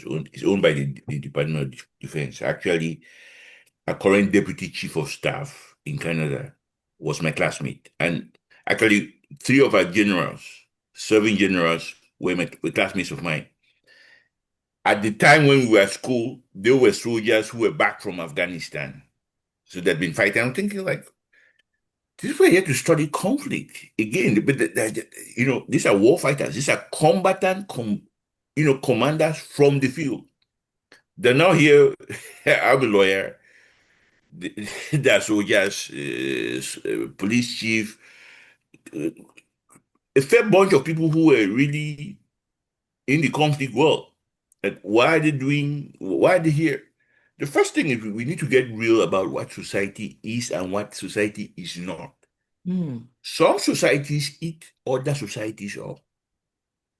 Our experience as Africans should tell us that by now. And for example, there's a reason why we hear a lot about the Holocaust, but we don't hear what happened in the Congo. In Cameroon itself, there are Cameroonians that disappeared. You know, the people from Shaw, okay, who disappeared, whether they went to Togo or Namibia, people don't know. But at some point, I read some history that there were some people, a community from Shaw in some part of Togo. There's some Cameroonians who were taken from Cameroon. They got to Namibia. Like you don't. Who's keeping the count? So we hear these narratives. You hear this stuff about accountability. Who's writing the rules? So you then get to the point of who's making that rule for which society. If you're talking about a globalized system, we're seeing it shifting now as we speak. The UN, for example, which has a Security Council with the Chapter 7 Chapter 7 mandate that cannot stop a genocide. Is that really a rule? Making body versus BRICS, which is up and coming with a major population of the world, a bigger economy that's there? Or are we talking about a micro state, a state like an African chiefdom where a few elites decide? Or you're talking about maybe different kingdoms where, for example, in some of us, Clifford makes the rules. Who does the counting? Anybody who counts can give their own perspective of how they count it. That's the problem. So, again, we're all humans, right? And we need to remember that and then say, okay, out of the goodness of our heart, what is fair? And try to learn to love one another if you want to be a utopia. But the truth of the matter is that I don't know what gave you a calling. I don't know what drew you, whether it was your uncle, the late Pastor Reverend Fomuso. Shaw. Yes, I don't know whether it was him that coughed on you and then you said, okay, no, I want to now go out there and be a religious leader, right? Or it was somebody else. But I would say that societies replicate what they've always been. You learn from your past, you try to adjust, and then at some point, some people in your society start complaining, we used to be great. Germany, for example, was great. Now they start thinking like, oh no, we're now small. We need to grow. We need to grow bigger again. The Russians are there at our doorsteps. Have the Russians decided to attack them? No. They have an Israel, which is a major power in the Middle East, deciding to eat others up. We don't want those Palestinians. They have. I don't even know why people want to go to Gaza. Right? The place is a desert, but they're fighting to get this desert land, killing people up and down the place. Who's keeping count? Even when we're counting, do we even agree with the numbers? Do we? We don't. Like, it's crazy. So we have to be really careful who even give that responsibility to count. Maybe we shouldn't even count. We should just say, okay, no. Can we just learn to live with each other? That is philosophical. Thank you very much. We don't have time to expand on that, but I think that's a topic on its own, I guess. So I'm going now to Manams. Oh no, I'm not there. I'm first of all, yeah, with Bako. Bako, yes. Your one question is, please, can you tell us, because I think in all governmental places we have audit offices And then we also have councils, we have traditional palaces or faith networks that are always trying to instill changes. Now we have a writers group, we have a writers population trying to speak, write to create change, write, speak, and to bring change in storytelling.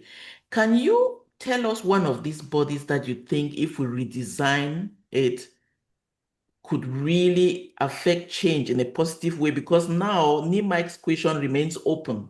Who does the count? But we have these bodies who are always in place to do this change. What two rules would you change first? What one of these bodies do you think, if are redesigned, could actually bring the change? And what do you think they could put in place that could actually start bringing something that looks like a change? What I see can start really impacting any type of change is this type of dialogue that we are having here. But now, how do we disseminate that? I know after we discuss, it will be on the link, we will be made available. But who are we targeting? Who is going to have access to the discussion?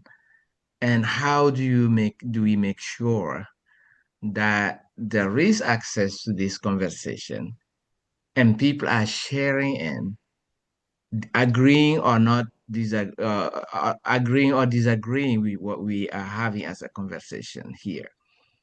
Because the power for change resides in knowledge and communication. If you have knowledge in your head and you don't share it, it will just be there. If you bring it out and it's not shared with a certain population, and that's why I like Power BI. We need to be able to check and see where this is going, how we can really make sure that it doesn't stop at this group, because this is very powerful. When I met Professor Indy in Atlanta and he mentioned this, I said, "Oh, I even didn't know it exists." So, do we disseminate that from through word of mouth, or are we going to find a way to make sure that these discussions, however small they are, reaches a bigger audience? And how can we collect more information, more data, telling us whether this this discussion is having an impact or not? At least if it's hitting some ears, it's reaching some ears, it's hitting reaching some brains. Otherwise, we just sit here and talk. we put out a link, and it may not go that far, or it will just be and remain within this writing association. But that's not where we want it to be. We want it to go beyond this association.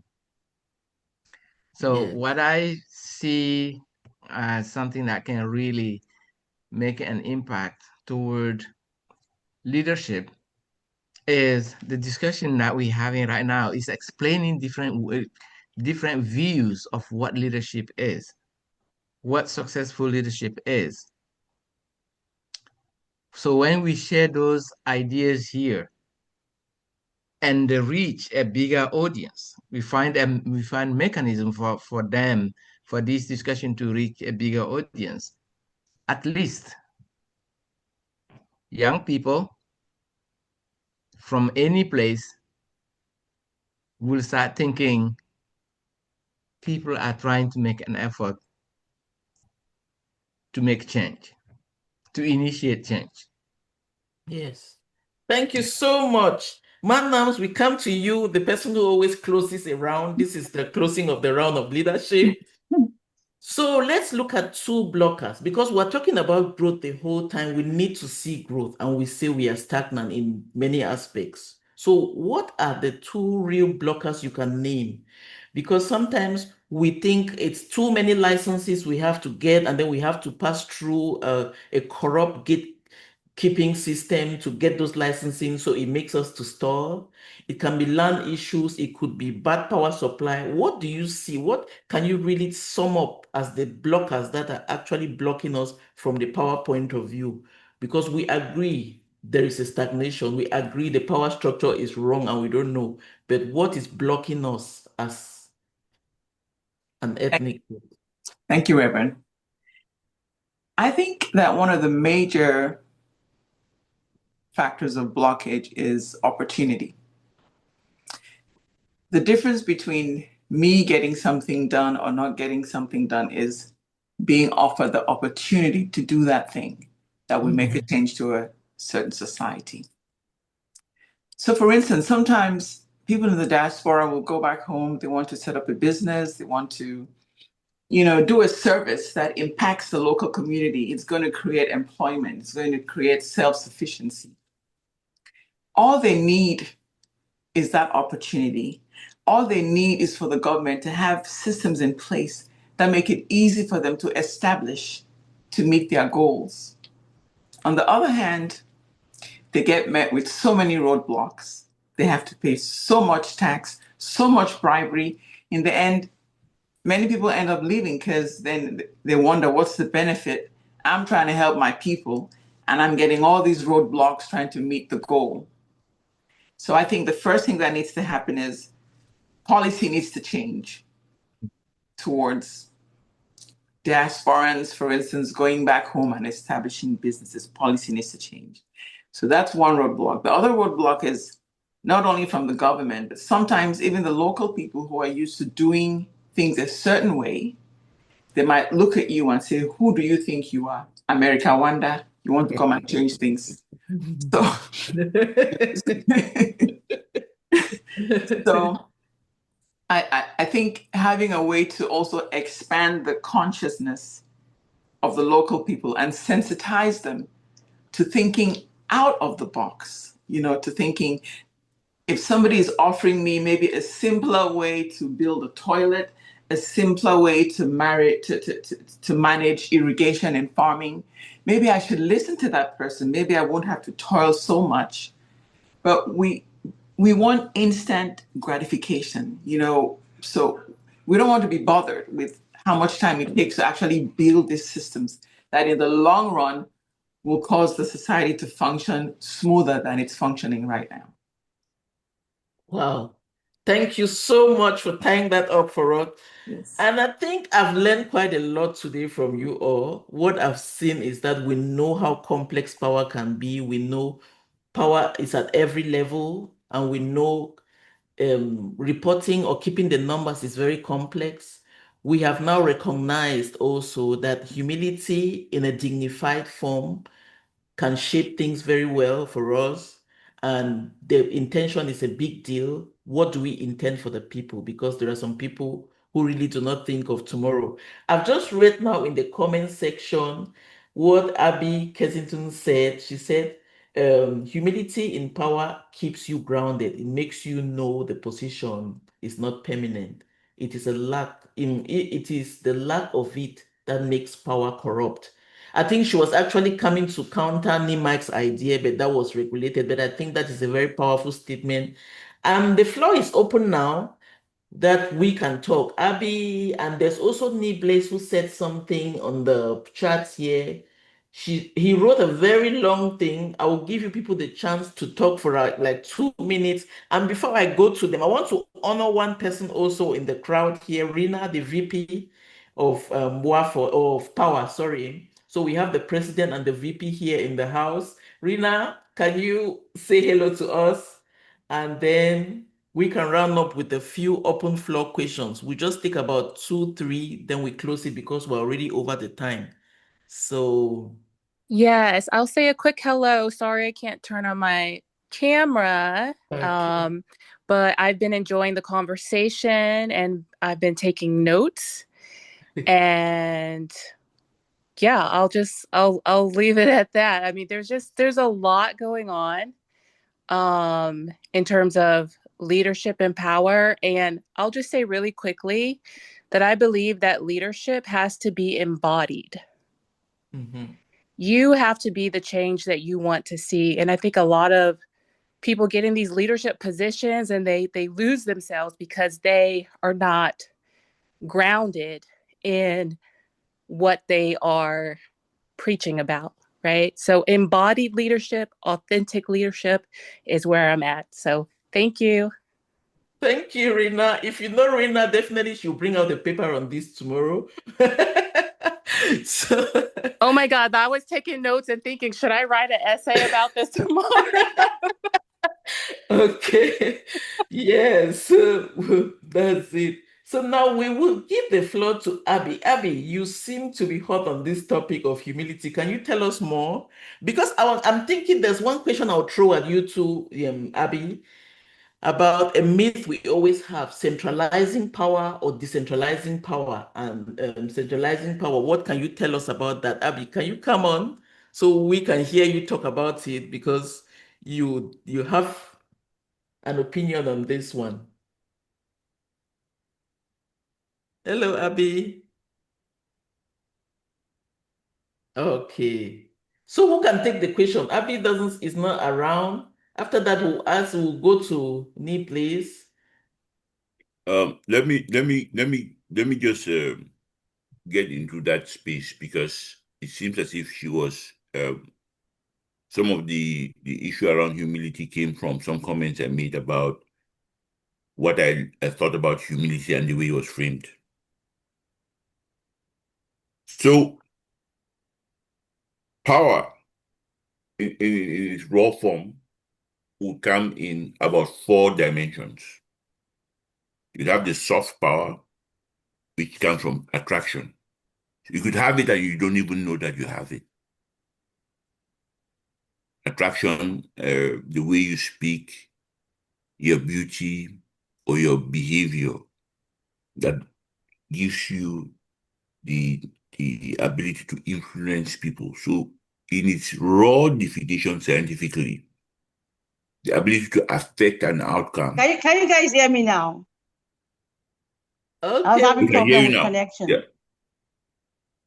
Okay, wait, Abby, let Mike finish what he's saying, and then we can just come back to you. Okay. So,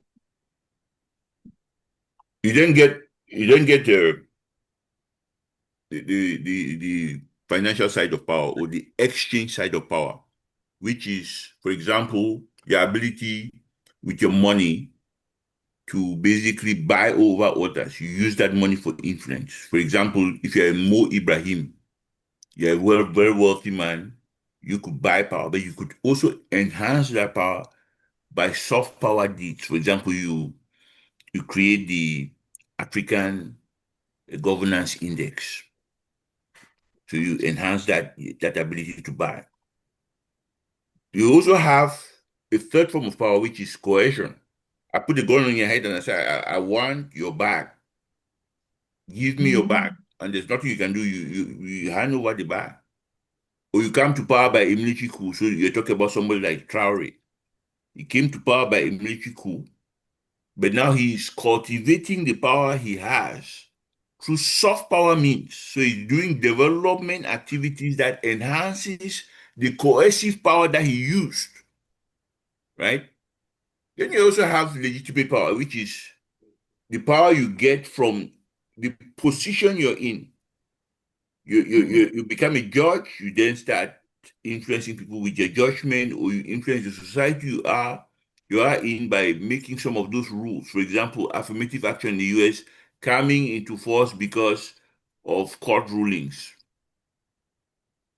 yes. You become president, and because of the way that you want to govern, your style of governing, your policies, you exercise legitimate power in that context. So these are different forms of power, but each or every one of them interact with each other. So in a philosophical aspect of it, that's what raw power is. This is what people would do in a military school. This is what they would study in the military school, right? You study power in that context and then say, this is what we want in the raw abstraction, except that in a military school, you study it and then you then go back now into the camp or your État-major, your military headquarters, and then you start saying, okay, so how do we do this now properly without, if you're in charge of that for a state, how do we exercise or project it for another state? Now, in an African sphere, we have a lot of this legitimately. For example, nobody pays you to go to Lela or to go to Ngonso or to go to Ngon in Bamu or go to Abini. Nobody pays you to go to those ceremonies. You go there because your phone is there. You think your grandfather used to go there, they go and they spray mimbo on you, and you think this is religious. Nobody pays you to go to church. You go to church because you're thinking like, oh, my prayer will be answered. But you don't have no absolute proof of that aspect of it. Nimai, So thank you so Can much. can I just say something, Dr. Yes, Abby. See, I don't, from my point of view, right? I see humility as the recognition of your limitations. You know, the willingness to learn and that willingness to learn contributes to you being grounded, giving you a sense of self, to be sincere and to be open to accountability. So that has nothing to do with saying, oh, it's a kind of humility, trying to kind of create another image of humility, saying, oh, dignified humility. You can't get to dignity without, first of all, being humble. That's what I'm trying to say. And that as a leader, regardless of what kind of power you wield, regardless, that humility that gives you a sense of how ephemeral that position is. That gives you a sense of how transient that 1 minute you are here, the next minute you don't have power to influence or make somebody do what they will necessarily not do, where they are not in that position anymore to wield that authority, either legitimate or illegitimately over them.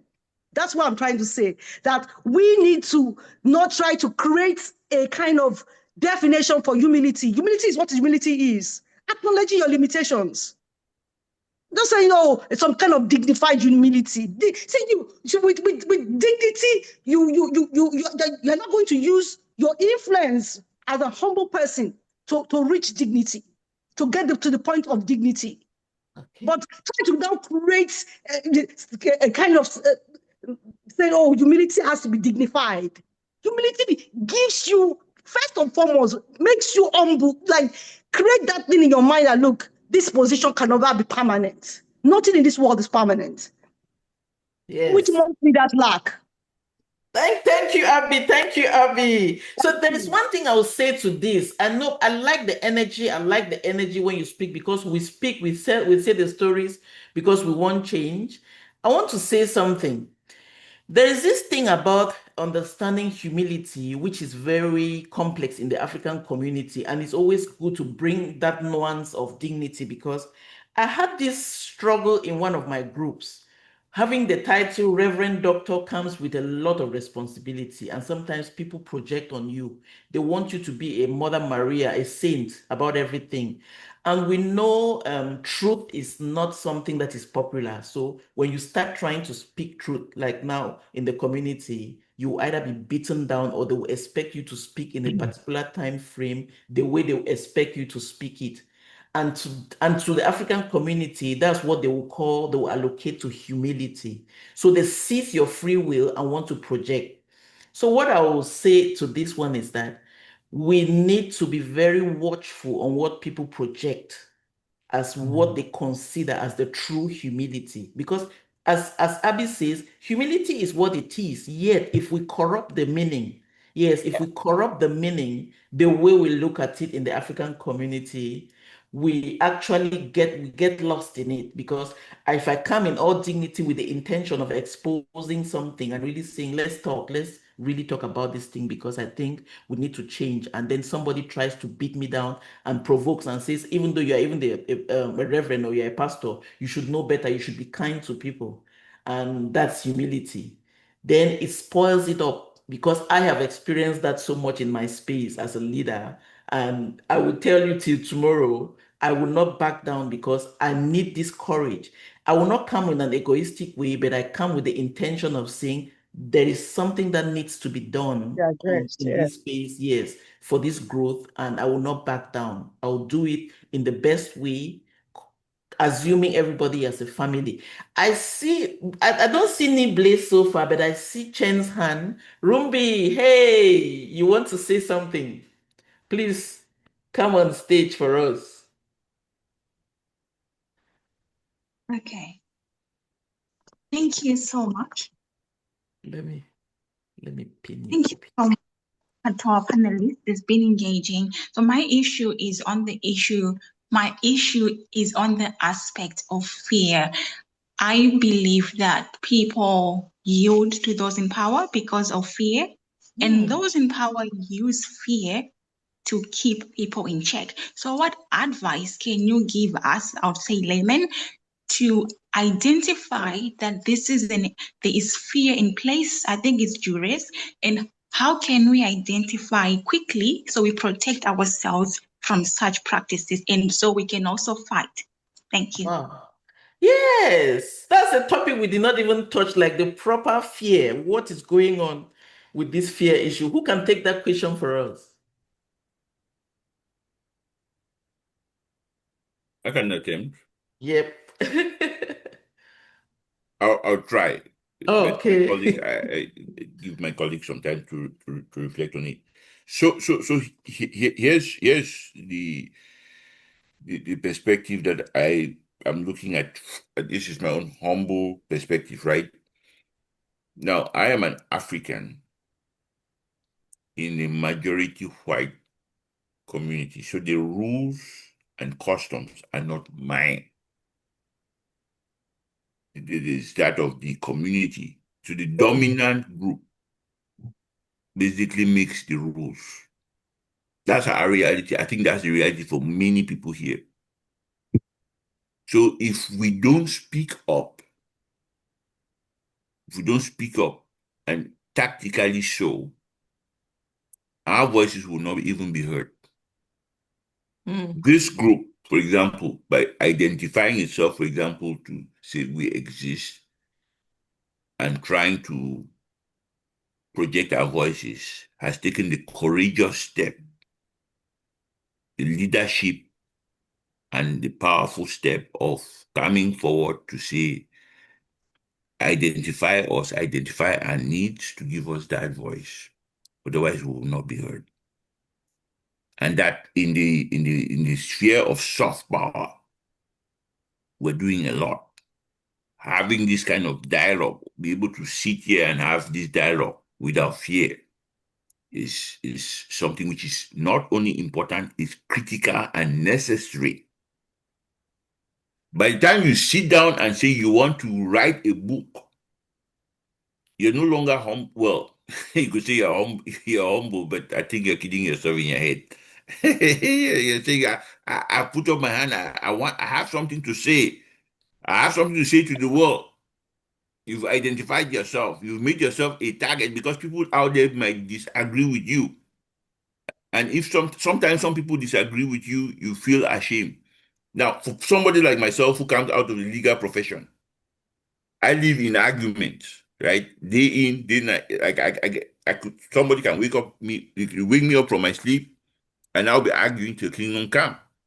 I want to win a case or adjudicate one, that kind of thing, right? But for some people, conflict is not their nature. So some of these things that we're talking about, like power and leadership, comes with conflict.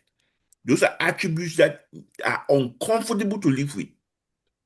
Because if you're in that conflict space, and this is where a lot of some of the heat comes in, many people don't want to be in powerful spaces, right? Or leadership spaces because of conflict. They don't want to be accountable. Like there are things that you may not want people to see, your privacy, all of those things. Yeah. Yes. Oh, that is I have powerful. We're afraid of conflict, and it keeps us stalled. Those are one of the things, and we are afraid. I will honor a few more people here. There's Kennedy, that's Reverend Kennedy there. I shout out to you. Show your face. There's Ma and Dean and there's Maju. I think this should be my big sister. I don't know. It's a joint name, but I'm wondering. Can I make So a comment before we move? yes, Well, Bako. I'll be very quick. I'll promise. Last time we talked about Ngugi. He didn't go to prison because he killed anybody. He went to prison because he refused to be afraid of saying Mm, things the way they need to be said. And mm, this is what we're doing here, opening this dialogue and not being afraid. If you want to live in fear, then nothing will happen. yes. Yeah. Okay, thank you so much, Bako. I'll ask Blaze, Dr. Blaze, to talk, and then I'll let the power president close it up for us. So, Blaze, are you somewhere around there? You have anything to tell us? Um, Hi, Reverend. Greetings to everyone in the panel. I'm so happy to hear everybody's perspective on a very controversial topic like this. I think probably the youngest person here. I've been privileged to hear a lot of experiences and learn a lot from everyone here. And so the only thing I really had to say was, based on my limited experience and a lot of stories that I've heard, especially those from the Bible, is just it's hard to see any one human being able to contain power, right? Power comes with so many challenges that push your principles, your values to the limits, and one person is not able to deal with all of that. And so even Jesus Christ had to spread his power to 12 disciples who eventually did more of what he did. And Moses, David, all these people in the Bible were virtuous who had all these good intentions from the start, got corrupted in the end, one way or the other. So that tells us that it's something really, really hard for one person to deal with.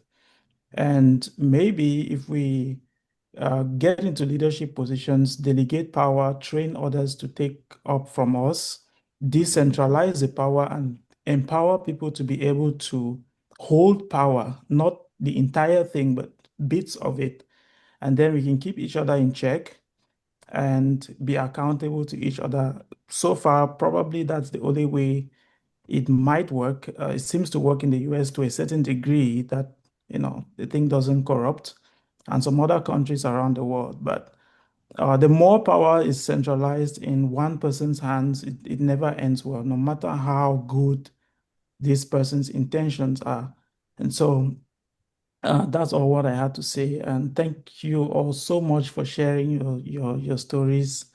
I've learned so much from you all. Thank you. Wow, thank you, Yeah. Niblis. I'm very sorry for the 30 minutes additional time. I don't know. Well, the people were excited to talk, so we've stolen your 30 minutes and we're giving over the mic to our power president. We are honored to have you on board here today. We know you have all kinds of international activities going on. So please, can you close this up for us? Thank you so much for taking part in this. I thank you, Dr. Beijing. I thank you, Nimai. Actually, Pemexa, this is something else. I will have to hit that behind the bars. And then I'm thanking you, Bako. I'm thanking you, Manams. So let me give it back to the president and let's close up for today. Yes. Thank you very much, Reverend Dr. Ango. And a special thank you for the panelists for this riveting discussion. It is something, as you have raised, that everybody should be able to listen to. It is a discussion everybody should listen to. And I would implore all of us in the audience, I thank the audience equally, those who participated, because it would have been talking in the air or just talking amongst ourselves without the audience. And to the panelists, each of your contributions, powerful, powerful, powerful. And I implore all of us to do what it takes to spread, to circulate this discussion in your respective fora, the various fora in which you belong, your social media handle, circulated. Everything I heard from your discussion is something that needs or that would take the Africa or the African continent, the diasporan or the African continent to the next level. Because one of the things, from my understanding of power, that we are dealing with as African, or the biggest challenge we have, comes from the fact that we are grappling with our understanding of power from the exogenous notions of power, meaning what the outside world understands of power. We are not looking at it from within. Traditionally, I think it was Nehemiah who raised this, or Brother Bako, when a parent is growing up, they want to groom the kid to understanding the dynamics, the societal dynamics, where they have to be what they are doing, why they are doing what they are doing. However, I like the fact that Brother Bako talked about his agency. Power is something that calls for agency, meaning you take responsibility for the way you handle power. You don't leave the power imposed on you. And the whole notion of fear, which was equally raised, is very important, because all of us sitting here, guess what? We are people who've said no to fear. Because we can talk our minds, we can think, and make sure that our voices are heard. That is why we write. We write to challenge or to right the wrongs, to challenge the status quo, to make sure that the people reading us, listening to us, they come to the understanding that our society needs change. And one last thing before I close is that when you live in a situation or context, I did hear a lot of talk about corruption or about power corrupting. Yes, power corrupts. But what is the ethics or the morals of the leader? If you are morally bankrupt, it is not like a sleep. When Brother Blaze, Dr. Blaze, mentioned the biblical character, the biblical figures, the biblical figures mentioned had slippages. They had slippages and acted in a way that was not consistent with what they were supposed to do. And that is why we can still look up to their example of leadership as moral leadership. But when you look at the leaders, the political leaders around the world, we would see theirs are not slippages. And there was some slippage equally made about power being managed properly in the US. It has slipped radically. We must reckon with it that the US, the power handling in the US is not what it used to be. So continue to speak truth to power and let power be powerful. Thank you. Yes. Thank you. Oh, thank you. Thank you. Thank you, Maflo. Who are those also here? Thank you so much for attending. You're Yeah. welcome. You're welcome. Thank you for leading. Thank you, Reverend. Thank you for having me. It was wonderful. I enjoyed everyone. Yeah. Thank you, thank you, thank you. Thank you. Thank you. Thank you all very much. All right. Thank you, sir. Bye. Have a blessed You weekend. have a blessed one. You too. Thank you. Thank you very much. It was so good. Mhm. As Thank you usual. for attending, Avi. Dr. As usual, this Thank is a great panel. Thank you for putting all this up. I appreciate you big time. Okay, no, we're there for some Zoom. We're there for Zoom. Okay. I don't want to miss the after party, so I'm just sitting here looking. Okay. Is there an after party? The I'm real trying. party is not during the party, it is after party. So now let me hear I want to hear from you your own appreciation of your presentation, because I was just here salivating. I was like, wow. Hmm? Yeah. Okay. Yeah, Abby, you want to say something? No, I already said it. Like, I really appreciate this panel and these meetings we are having. These discussions. Sometimes I get I get pumped up when I'm arguing, No, but it is good to be pumped up. I It is. know the energy. We need the energy. yeah. Yeah. Absolutely. Thank you so much, Dr. Ali. Yeah. Thank you, thank you, everybody. Thank you for, it's just a great. I was just so blessed. Thank you, guys. Yeah, it's a blessing. Thank you. Absolutely. Bye. Bye, everyone. Bye. See you next time. Bye. Okay. Cheers. Bye-bye. I Bye. need to come see your practice. Oh, she's gone.